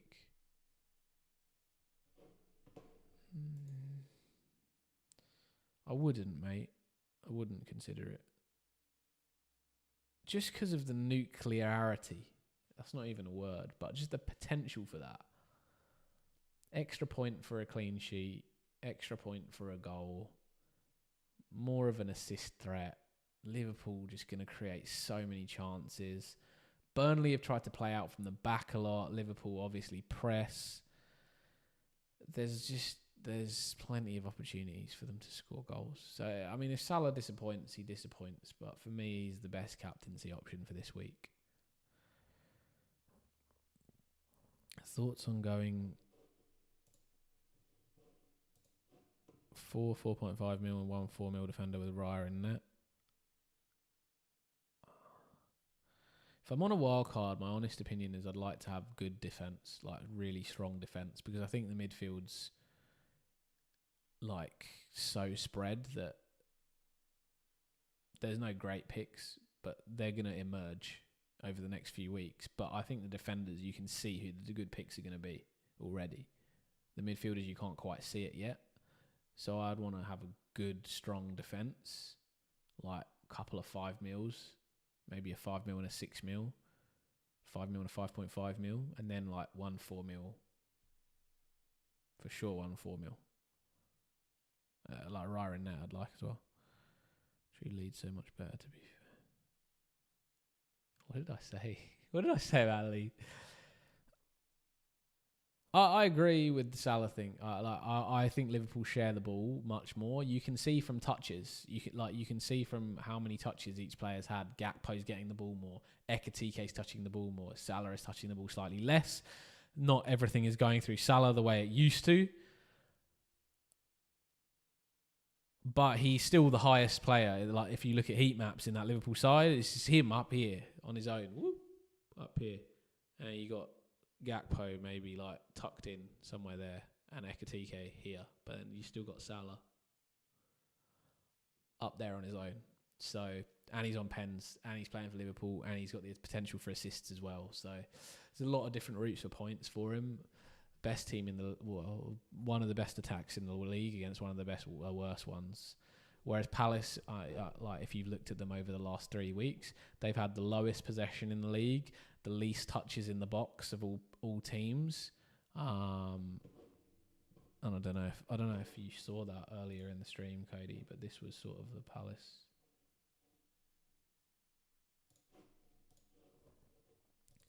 This is what I was showing. I was looking at possession stats. I don't know if I need to zoom in for you guys to see. I was looking at possession stats. Palace bottom for the first 3 games, which is why they're good at DEFCON as well. They don't touch the ball as much. Touches, Palace second bottom. Touches in the attacking third, Palace second bottom. Touches in attacking penalty area, Palace bottom. Those are probably the main things. So, like offensively, their stats are not fantastic so far this season. So yeah, I just bear that in mind with captaining Palace attacker. Like obviously a good fixture, but yeah, I mean one of the reasons they've been great at DEFCON as well is just they haven't been touching the ball. They've just been defending a lot, playing on a bit more on the counter, which Palace do. But I mean, this is one of those stats that, for a good DEFCON defender, this is exactly what you want to see. Low possession, good for clean sheets, counter-attacking team that can score goals and threaten opposition. This is what Everton were last year, except for not much counter-attack. And Bournemouth are there as well, which is why Senesi's doing quite well, because, I mean, Bournemouth's just high turnover team, really. Like, just a high turnover team.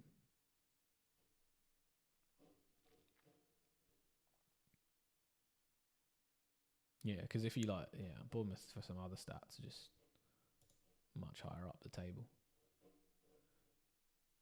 Taking on defenders, like that sort of stuff. But, yeah, possession-wise, Palace right down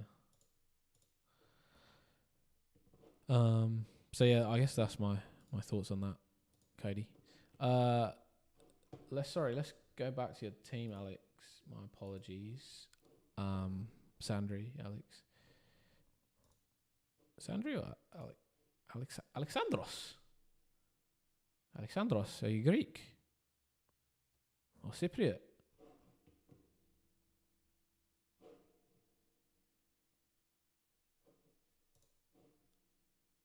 Alexandros. That's my brother's name.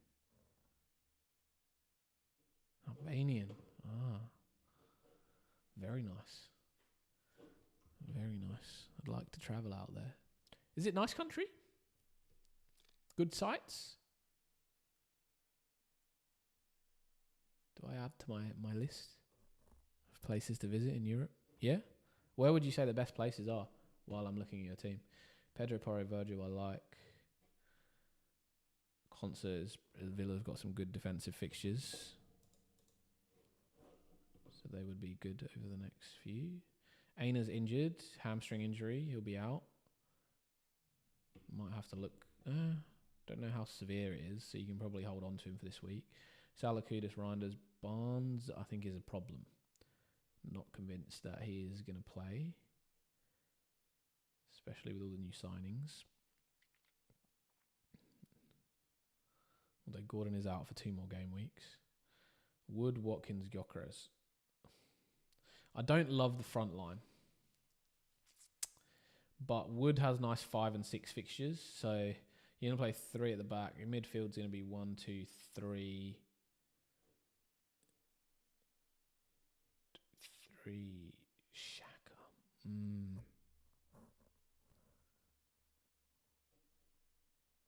Barnes could be.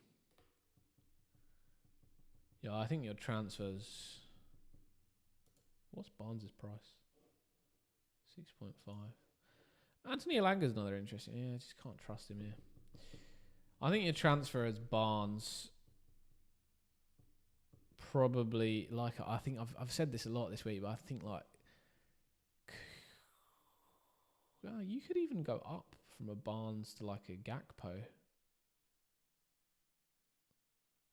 I wouldn't mind that, Barnes to Gakpo. Who am I replacing Ekatike with in game week 6? Could be Haaland. Could be Isak. Like Haaland's definitely coming in. Might not even replace Ekatike if he's still starting. But yeah, if Isak's taking his spot, it's going to be Isak. If he's not, then I'm just going to keep Ekatike. Ekatike's looked awesome for Liverpool. Awesome. I don't want to take him out. Plan is Conser to Munoz. I think you keep Conser, mate. I think Villa have got Everton, Sunderland, Fulham, Burnley. There's no reason for you to take him out of the side. I think Conser, Pedro Porro, Virgil, good fixture this week. I'd play all of them. Aina's injured. He's gone this week. I'd just bench him because he might come back. You have to see how severe the hamstring strain is. Otherwise, he'd be the one I'd move to a Munoz if you want a Munoz. We'll wildcard in 6. Okay, if you're wildcarding in 6, that's a bit different. I think if you're wildcarding in 6, you go Barnes to Gakpo. You attack that Liverpool upside against Burnley. That would be my transfer.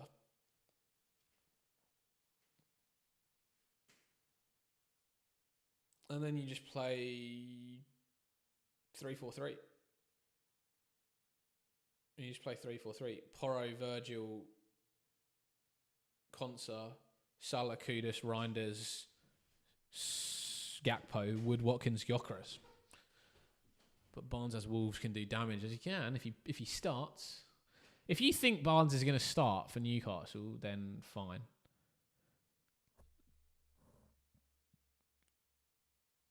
Then I would potentially transfer Xhaka for like a Xavi Simons or a Kudus and bench Wood against Arsenal. He will start. Gordon is out. I'm not convinced by that, mate. To be honest, I'm not convinced by that. Like, he didn't start last week. Gordon was out. Like, multiple players were out.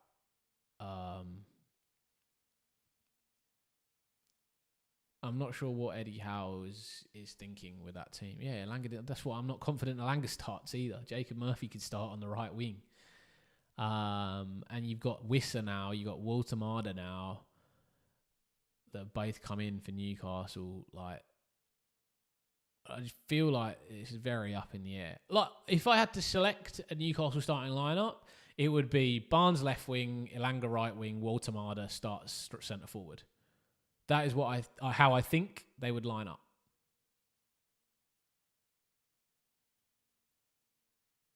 But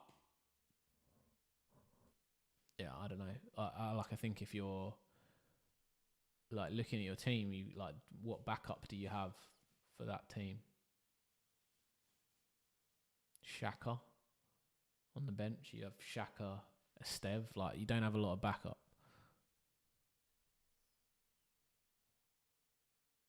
Eddie Howe prefers playing players who didn't play on the international break. Then Barnes is going to be right in there. But he's still got no striker then, because Walter Marder and Wissa were both playing over the break. Yeah, I mean, all right, mate. If you think Barnes is going to start, then I think you definitely don't need a wild card this week. I don't think you need to wild card this week. I think if you're wild carding 6, that's fine. I think you're good. Your team is fine. I think your transfer, if you want to keep Barnes, is then just probably move Xhaka to like Kudus or something like that. Kudus or Xavi Simons or Enzo Fernandez, and then bench Wood against Arsenal. And I think you're sweet. You're sweet as. Or you can move Einar to like a Paul. That's what I think Murphy starts. Could do, mate. Or you can move Einar to like what would be an interesting one this week? Like a Munoz, Einar to Munoz, play 4 at the back. Still bench Wood. Trippy on mobile, 64299. No worries. Guys, if you are in the chat, please remember to give it a like. Subscribe to the channel. G-Van, what's good, bro? How are you? Not sure I've seen you before in the chat. Not that many people on live stream today. It was a crazy day to be streaming, to be honest. But I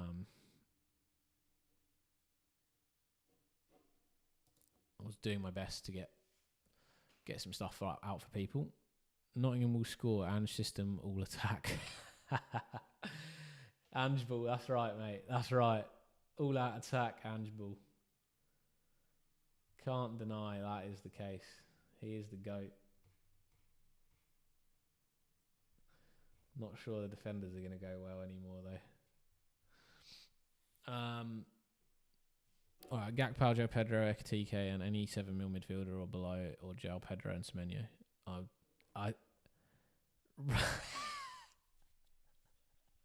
Rob, come on.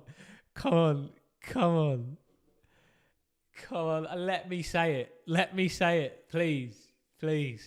Just one time. We're coming towards the end. I'm going to start talking about game day squad and then any other questions. But please, you know what I want to say to this answer. Gakpo, João Pedro, Ekatike, and any 7 million midfielder or below, or João Pedro and Semenyo.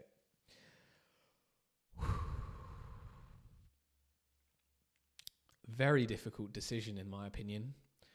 I would definitely consider both options very carefully before going for Gakpo, João Pedro, Ekatike, and any other 7 million midfielder.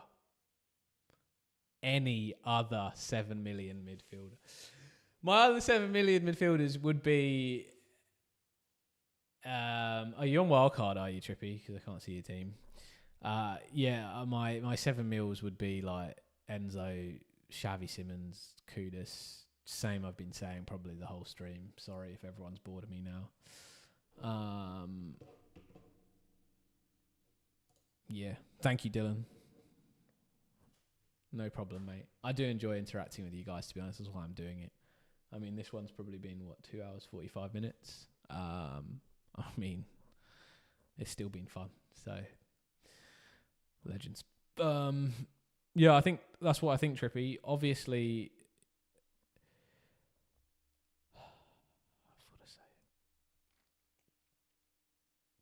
fuck, man. Semenyo can't finish, man. Semenyo is so bad at finishing. Oh, my God. Have you ever seen him kick the ball in the goal, like, 3 times in a row? No, he's worse than Mo Salah. Mo Salah takes 3 attempts to score. He just gets so many. Honestly, he gets so many chances. Like, the net is like half a goalkeeper glove.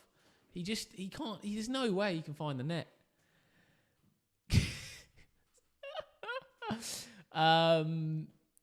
Yeah, look, I think Semenyo is a pick. Bournemouth are just so attacking. Like they press so high. Their gegenpress is more crazier than Jurgen Klopp's. But and Semenyo is gonna get opportunities. He's gonna get opportunities because he gets into great positions. And I said that at the beginning of the season that honestly he's dangerous. And if he's worked on his finishing, he's going to be in my team. But his finishing is so bad. So bad. So bad. So bad. Anyway, I think Rob's 30 seconds delayed on stream because I'm seeing his reactions come through now. I thought he'd come up straight away. What are my thoughts on Harvey Elliott? Yeah, I like Harvey Elliott. My concern is whether he starts immediately for Villa or not. I think he's a nice little option at that price point. Some other people around those sort of lower price points that I like, I would say little punts like Oscar Bob, little punt. Obviously Reinders. But Tavernier at Bournemouth, I like as a punt, better finishing than Semenyo. Which team do I support? Guess Manchester United. Get in your van. Drive away. Get off my stream. Man United. Leave. I never tell people to leave my stream. Leave. Enzo better than Semenyo. Yeah, I prefer Enzo to Semenyo. I think both are fine picks. I know I'm ranting about Semenyo, but my honest view is he's still a good pick. He's gonna get he's probably gonna get more chances than an Enzo. He's just conversion rates are low. So I support Liverpool. My local team, my local team is Sydney FC at the moment. But my brother used to be a Man United fan. So when I was a kid, I just wanted to piss him off. So I supported their rivals, to be honest. And he trolled me all those years. Man United were banging up Liverpool, and then as soon as Liverpool got good, he started becoming a local Crystal Palace fan. So. And now Crystal Palace has become our bogey team. So he's a pain in the butt, that guy. Pain in the butt. Lovely bloke, pain in the butt. Came on stream last year, told us that Ismail Assar would score a goal. I picked him over Eze and he ruined me for the rest of the season. Guess my team?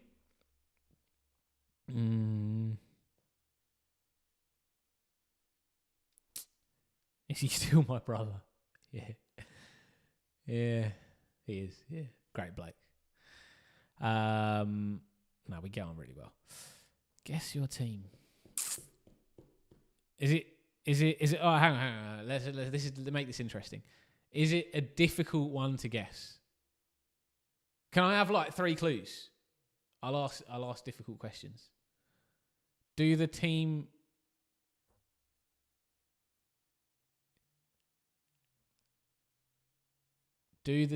play in red?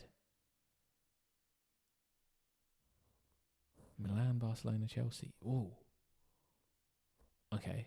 Oh, this is way more interesting. Barca. You're all about good football. Tiki-taka. Slip it here, slip it there. No! Yeah, that's right. You'd never pick Semenyo if you were a Barca fan. He'd never get in the team. Chelsea. Enzo Fernandez then. Get him in your team. Easy money. Can we have a look at my wildcard? Yeah, of course you can. Of course you can. This is my wildcard team. Great call, Paul. Nailed it first time.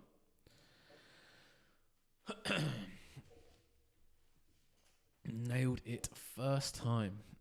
Adam, can we get more Leeds players? You got Rodon in there, mate. I've got that Leeds man in there for you. I could go. I was thinking Carl Darlow.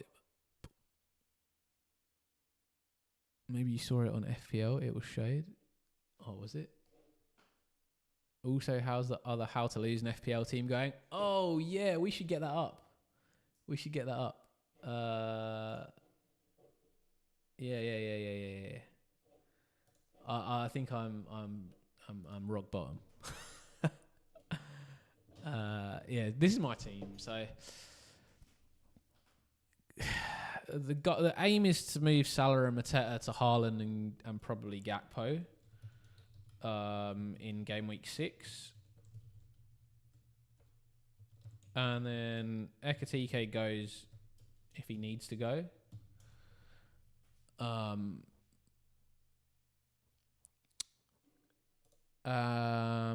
really, like, Kudus was... I was tossing him up. I think I like him now. Mateta's just got a nice 2-game week period. And, yeah, not too many... How do I get this team?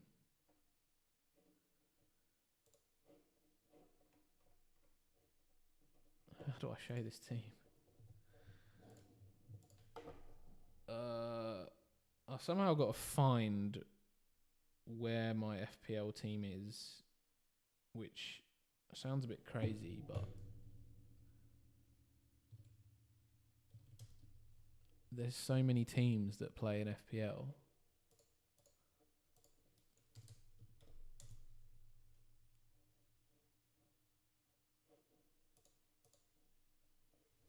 But I'm trying to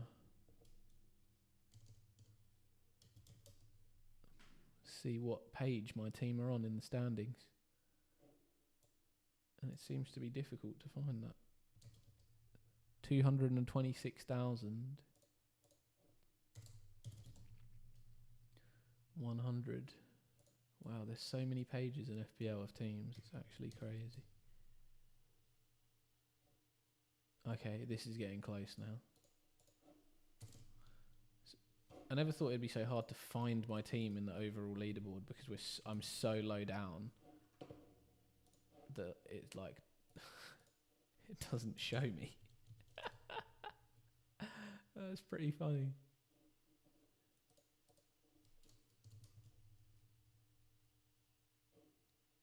Oh my god, okay. I've got me. Let me put me up on screen. This is my... Oh, shit. How do I... Let me just kill the chat for a minute. Oh, no. That's not going to help. I'll just shrink it. No? Oh, my God. How does this...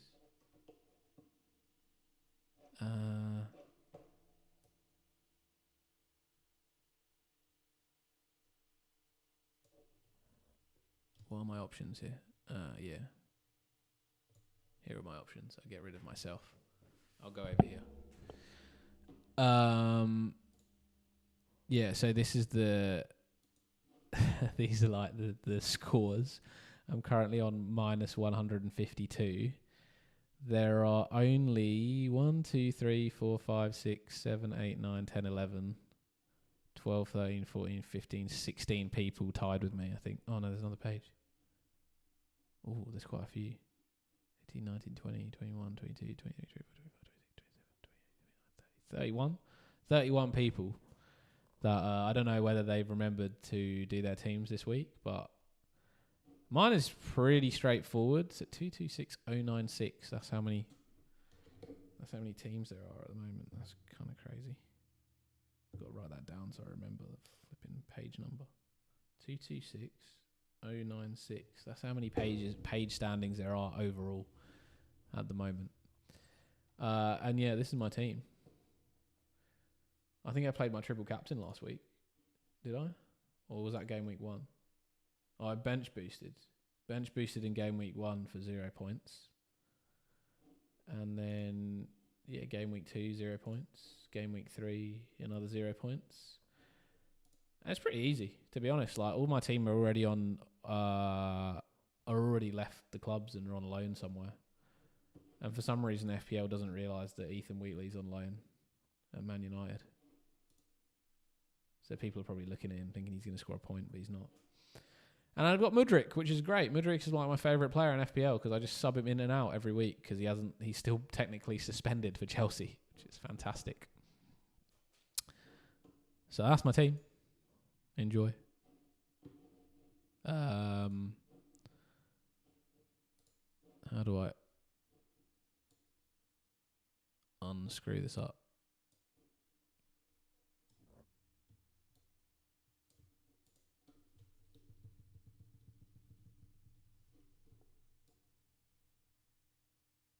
There you go. Oh, no.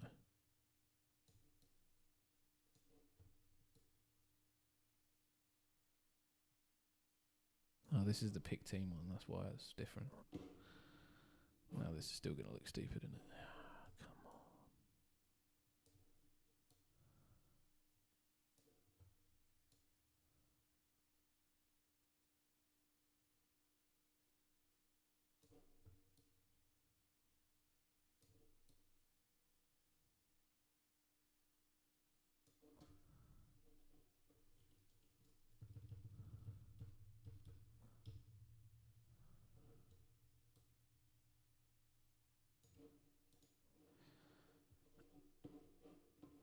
Hey, Cap, what's up, bro?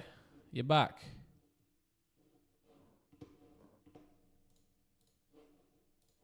What's happening, bro?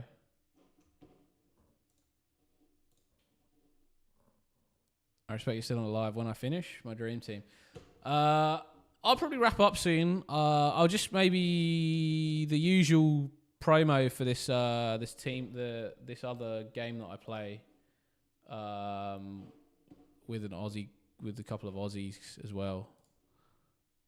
I'll do the game day squad. You don't know who to play or replace Saar with. That's all right, mate. We've had a couple of chats about what that position should be. I think we've landed today. We've got Xavi Simons. We got Enzo Fernandez.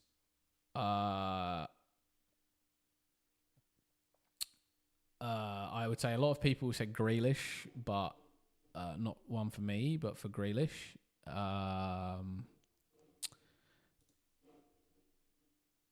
And I like maybe like an Oscar Bob at Man City or a Reinders at Man City at 5.5. Elliot Anderson at 5.5, or even a Tavernier at Bournemouth at 5.5 as well, as some alternate options. So I think you can probably take your pick out of any of that list. No Enzo, no Grealish. Xavi Simons, Kudus. I don't know. I think you don't like Kudus. Oscar Bob at Man City. Anderson at Nottingham Forest. Tavernier at Bournemouth. Josh King, actually, at Fulham, is where I ended up landing on my fifth midfielder in the attacking midfield role. And at 4.5 million, it gives you the money for elsewhere. 7 million, I'd rather have Clivert over Tavernier. Yeah, I think Clivert could be good for Bournemouth. But don't you have Semenyo already? Double Bournemouth's a bit wild. Oh boy. No, you don't have Semenyo? Yeah, I mean, Clivert's going to come. I don't know when he's going to play the full game for them, but he played in the cup earlier.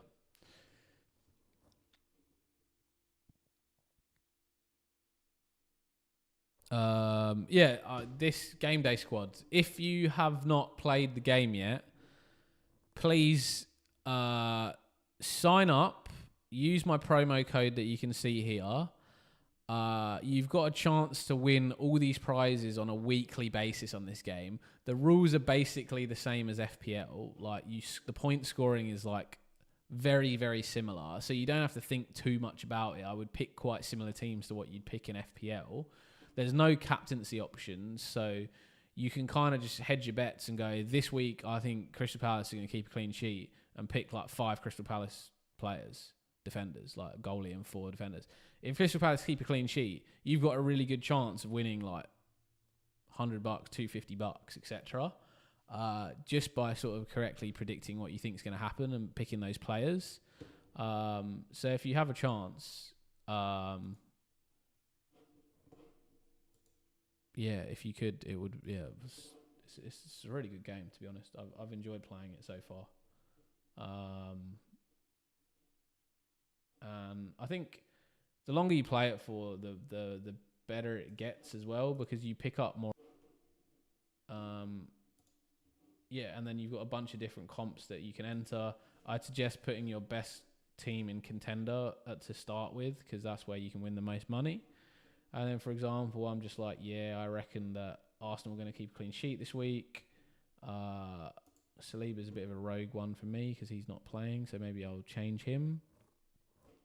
And then you can just swap for like basically any defender. So I'm going to put Gabriel in there, put him in. On the laptop, I think it's a lot easier to do than the phone. The mobile app is, I would say, a little bit more tricky to do stuff, but I think it's still good. Also an easier way, like very much easier to sign up on mobile. You just need an email and a password. Like, it's very easy. Like, nothing else required. Just email and password. Sign up. Use the promo code FPLT. You can sign up to multiple. You can have multiple accounts. Pick multiple teams. And all of those have a chance to win like all of these prizes every week. So make sure you use the promo code for each time you sign up, because you'll get additional packs that will give you these players that will help you to win. And you're also helping me out because I'm trying to collaborate with these guys as well. So this is one of my first collaborations. I got a new one that's just come out now with ExpressVPN. So if any of you are looking for like VPN services, they're trying to do some deals with me at the moment. So I've got like a link and a code that I can share with you guys. I'm not 100% how I feel about it right now, so I haven't super publicized it, because I think the stuff that I want to publicize to you guys, I want to like. So I'm sort of trialing it out at the moment myself to see whether I like it. If you are looking for a VPN and you just want to get one, then just let me know, and hopefully I can get you a discount on that. Otherwise, any other questions on FPL or Game Day Squad?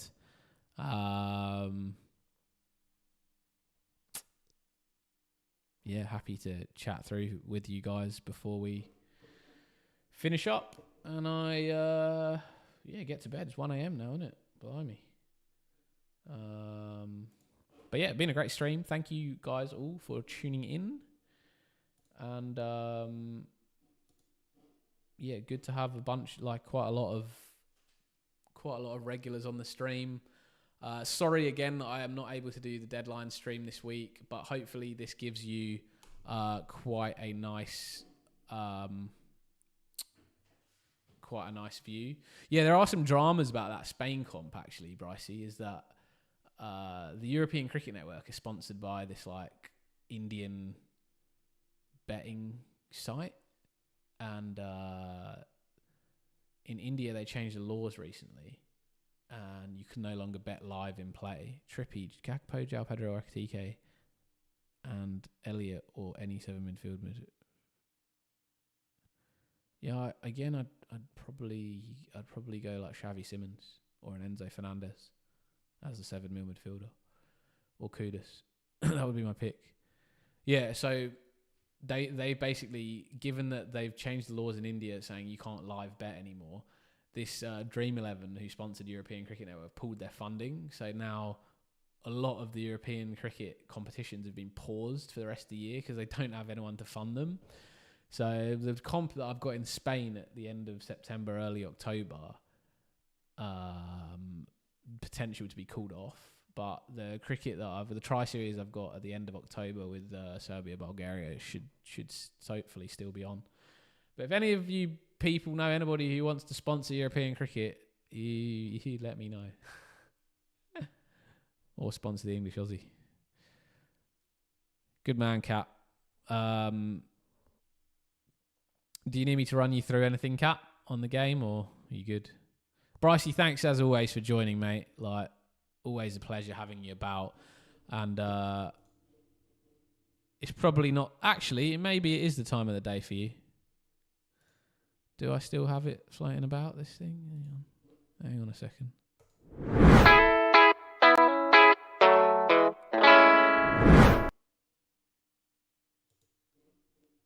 Have a beer, mate. You're off work. You finished early. You're tuning in.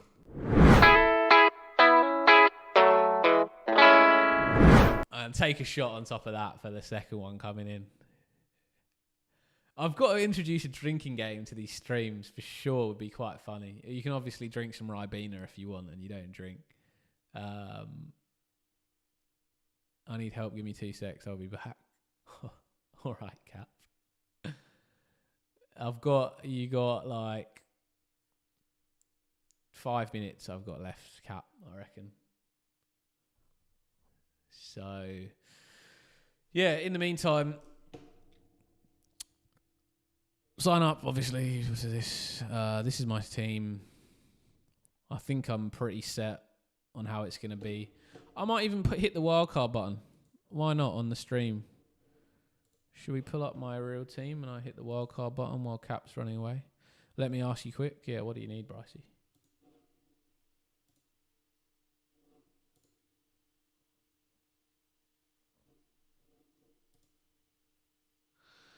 Because I am just chilling now. Happy to answer some questions. I'll hit my wildcard button because I think it's time. The people get what they want. The people get what they want on my streams. The only one I might not change is Munoz for the time being. Bro, sell Bowen for Mattel or Johnson to Xavi / Grealish / Gakpo. I think it would be Bowen to Mateta for me, Bryce. When are you looking to play your wild card? I'm waiting, Cap. When are you looking to play your wild card, Bryce? Because I think that makes a difference. If you're looking to play it early, you could probably go Gakpo for Johnson. If you're looking to wait till 12, which I think is a nice swing, wildcard 6. Yeah. What's the rest of your team again? Let me relook.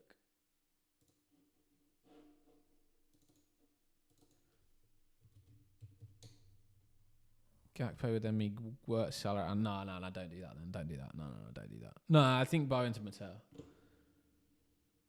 Why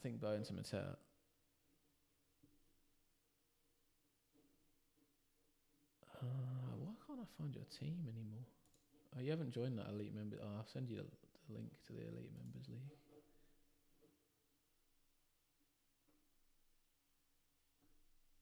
What's your team ID, Bryce?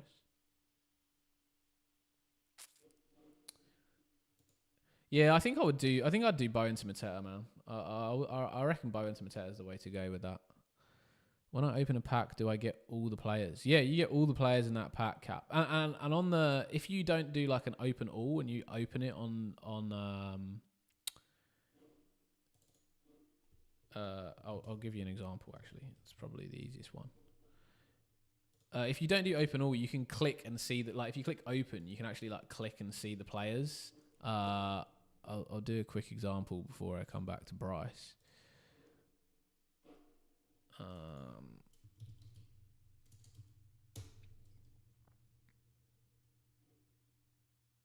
Because then you know what players you've got. No worries, Brycey, mate. I love talking to you, mate. So I'm happy to stay up for a little bit longer to chat to you.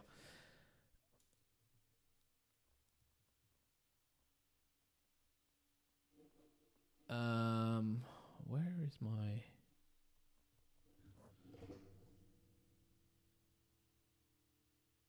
I had a few pack codes that I keep for these streams. But I can give out, because I forgot to ask for them this week. Annoyingly. but if I pull it up, I've got one spare that I can show you.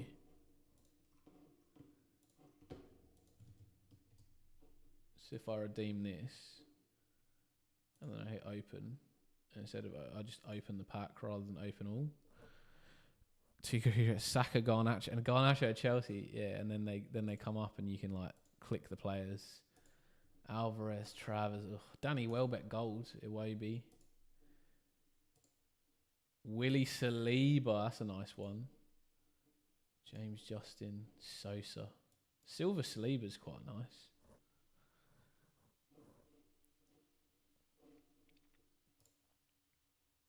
Yeah, so that's like how you do it. Emi Martinez, nice. Leeds, whoops. Drinking game first. Spencer's mentioned Leeds has to drink a litre of Jack Daniels within 5 minutes. This is the sort of thing that's going to get me banned, isn't it?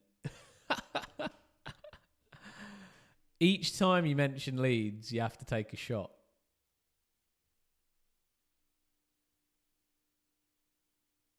Bowen scores a hat-trick against Tottenham. Yeah, could do. Hang on, Brycey. Let me pull you up then, mate.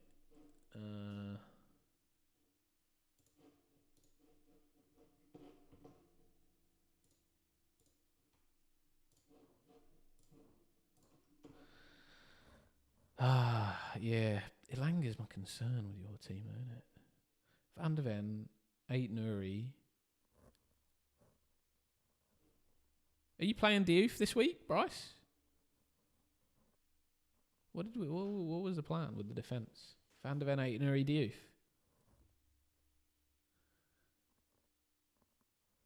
And then we just go, yeah, Johnson Fernandez works, Salah Elanga, João Pedro. You could almost... I wouldn't want to roll this week. It's Diouf, yeah. I feel like you might as well make the transfers. By 6, your wild card, you're not gonna need a transfer the week after that.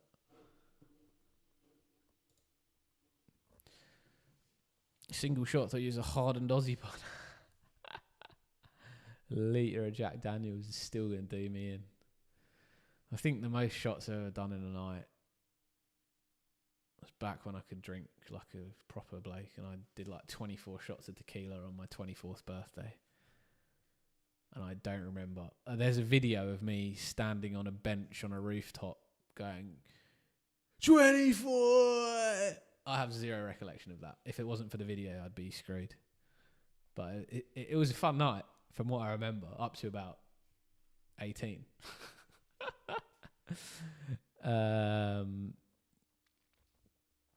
Cat face involved. Yeah, missed the 10-pointer. No, wouldn't everyone though that has going to a mate's 25th this weekend? Wish me luck, Cody, mate. That is good luck, mate. Give him. Do you know what's funny? You should do this with him. So a couple of my friends used to do this with me. Is get stickers with numbers on it, and just be like, every time I give you a sticker, you've got to do a shot, so we know how many shots you're on through the night. And just go up to him randomly through the night and stick another sticker on him for like 4. And you're like, here you go, have a shot. It'll be quite funny. I reckon they'll get quite into it if they enjoy that sort of rogue behaviour. That happens in my friendship circles anyway. Yeah, Bryce. Like, I think this week, given you're wildcarding in 6, you just want to pick like who do you think is going to get the most points in game week 4 out of all players, and just bring them in. Doesn't matter who for. If you're wildcarding in 6 and you're set on that, you shouldn't really care about who you transfer at this stage. You just pick whoever you think's going to score the most points this week. And I would say you target Newcastle v Wolves, Liverpool v Burnley, Fulham v Leeds, and maybe even an Arsenal defender v Nottingham Forest. Ange hasn't really taken over yet, has he?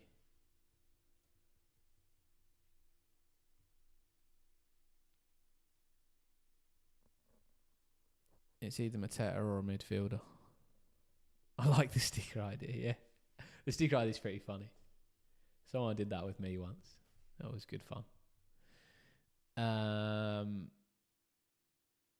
Yeah, I just don't know who you go in that midfield. You drop Fernandez? You drop Bruno, like where do you go from there? Because you've got Johnson against West Ham is nice. You got Wirtz and Salah v Burnley. That's what you want. You've got Elanga v Wolves. That's what you want. Like Bruno Fernandes is the only one that's got a tough game. Yeah, you can't drop the captain. So I think you have to go Bowen out, Mateta in then. I do. Yeah, I do. That was ludicrous. Yeah, I think you have to go Bowen out, Matera. Or you could go like... Can you? No, you don't have the money to Watkins. Or Gyökeres.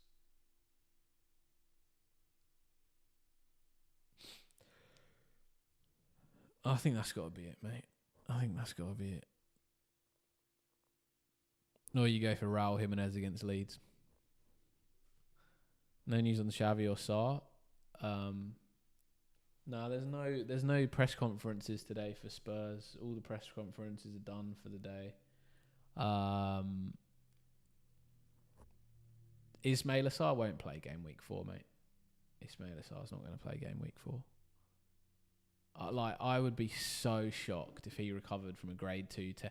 If he plays game week 4, there was no way it was a grade 2 hamstring tear. So the press conferences will come out tomorrow for those guys. So just take a look on BBC Sport or something like that, see what people say, or just type in press conference summaries or something. Have a look tomorrow just to make the final decision, because I can see like maybe you want to get rid of someone else and go into that, but I think Bowen to Mateta is a nice pick. Nice pick. Cool guys. Any other questions? Capsy, are you still looking for something, mate? Thanks, mate. Thanks, Brycey. Appreciate you, mate. Have a good weekend yourself. Good luck in FPL, and I'll catch you guys sometime next week. Sells or Pope for the dream thing? I'd put Pope, mate. Pope against Wolves. Pope against Wolves.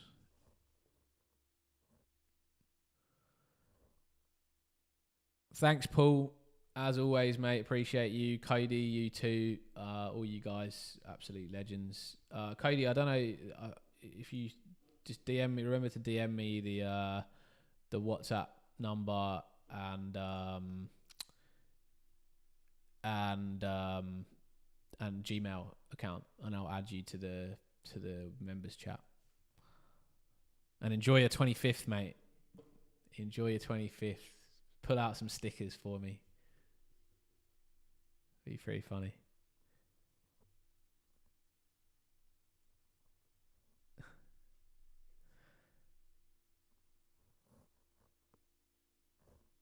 That's you, mate. Cap, I think I'm wrapping up, mate. So if no more questions, I'm Utski. You got 10 seconds to get in the chat. 15 seconds. Because I'm going to go get some sleep. I'll go into work tomorrow and then catch a flight. Much love, everybody. Have a great game week. Thank you, as ever, for joining in. And good luck this game week. And I will chat to you guys next week. Stay tuned. Stay subscribed. I'll still be getting some videos out. They'll probably just be a little bit later next week. As I've got some family stuff to deal with in the week. And then and then I'll be back with you all for a live stream next week, where I will be in a full suit and tie at my mate's wedding in the morning before I go to the wedding. Catch you guys later. Have a great game week. This has been your English Aussie. Thank you guys so much. See you soon.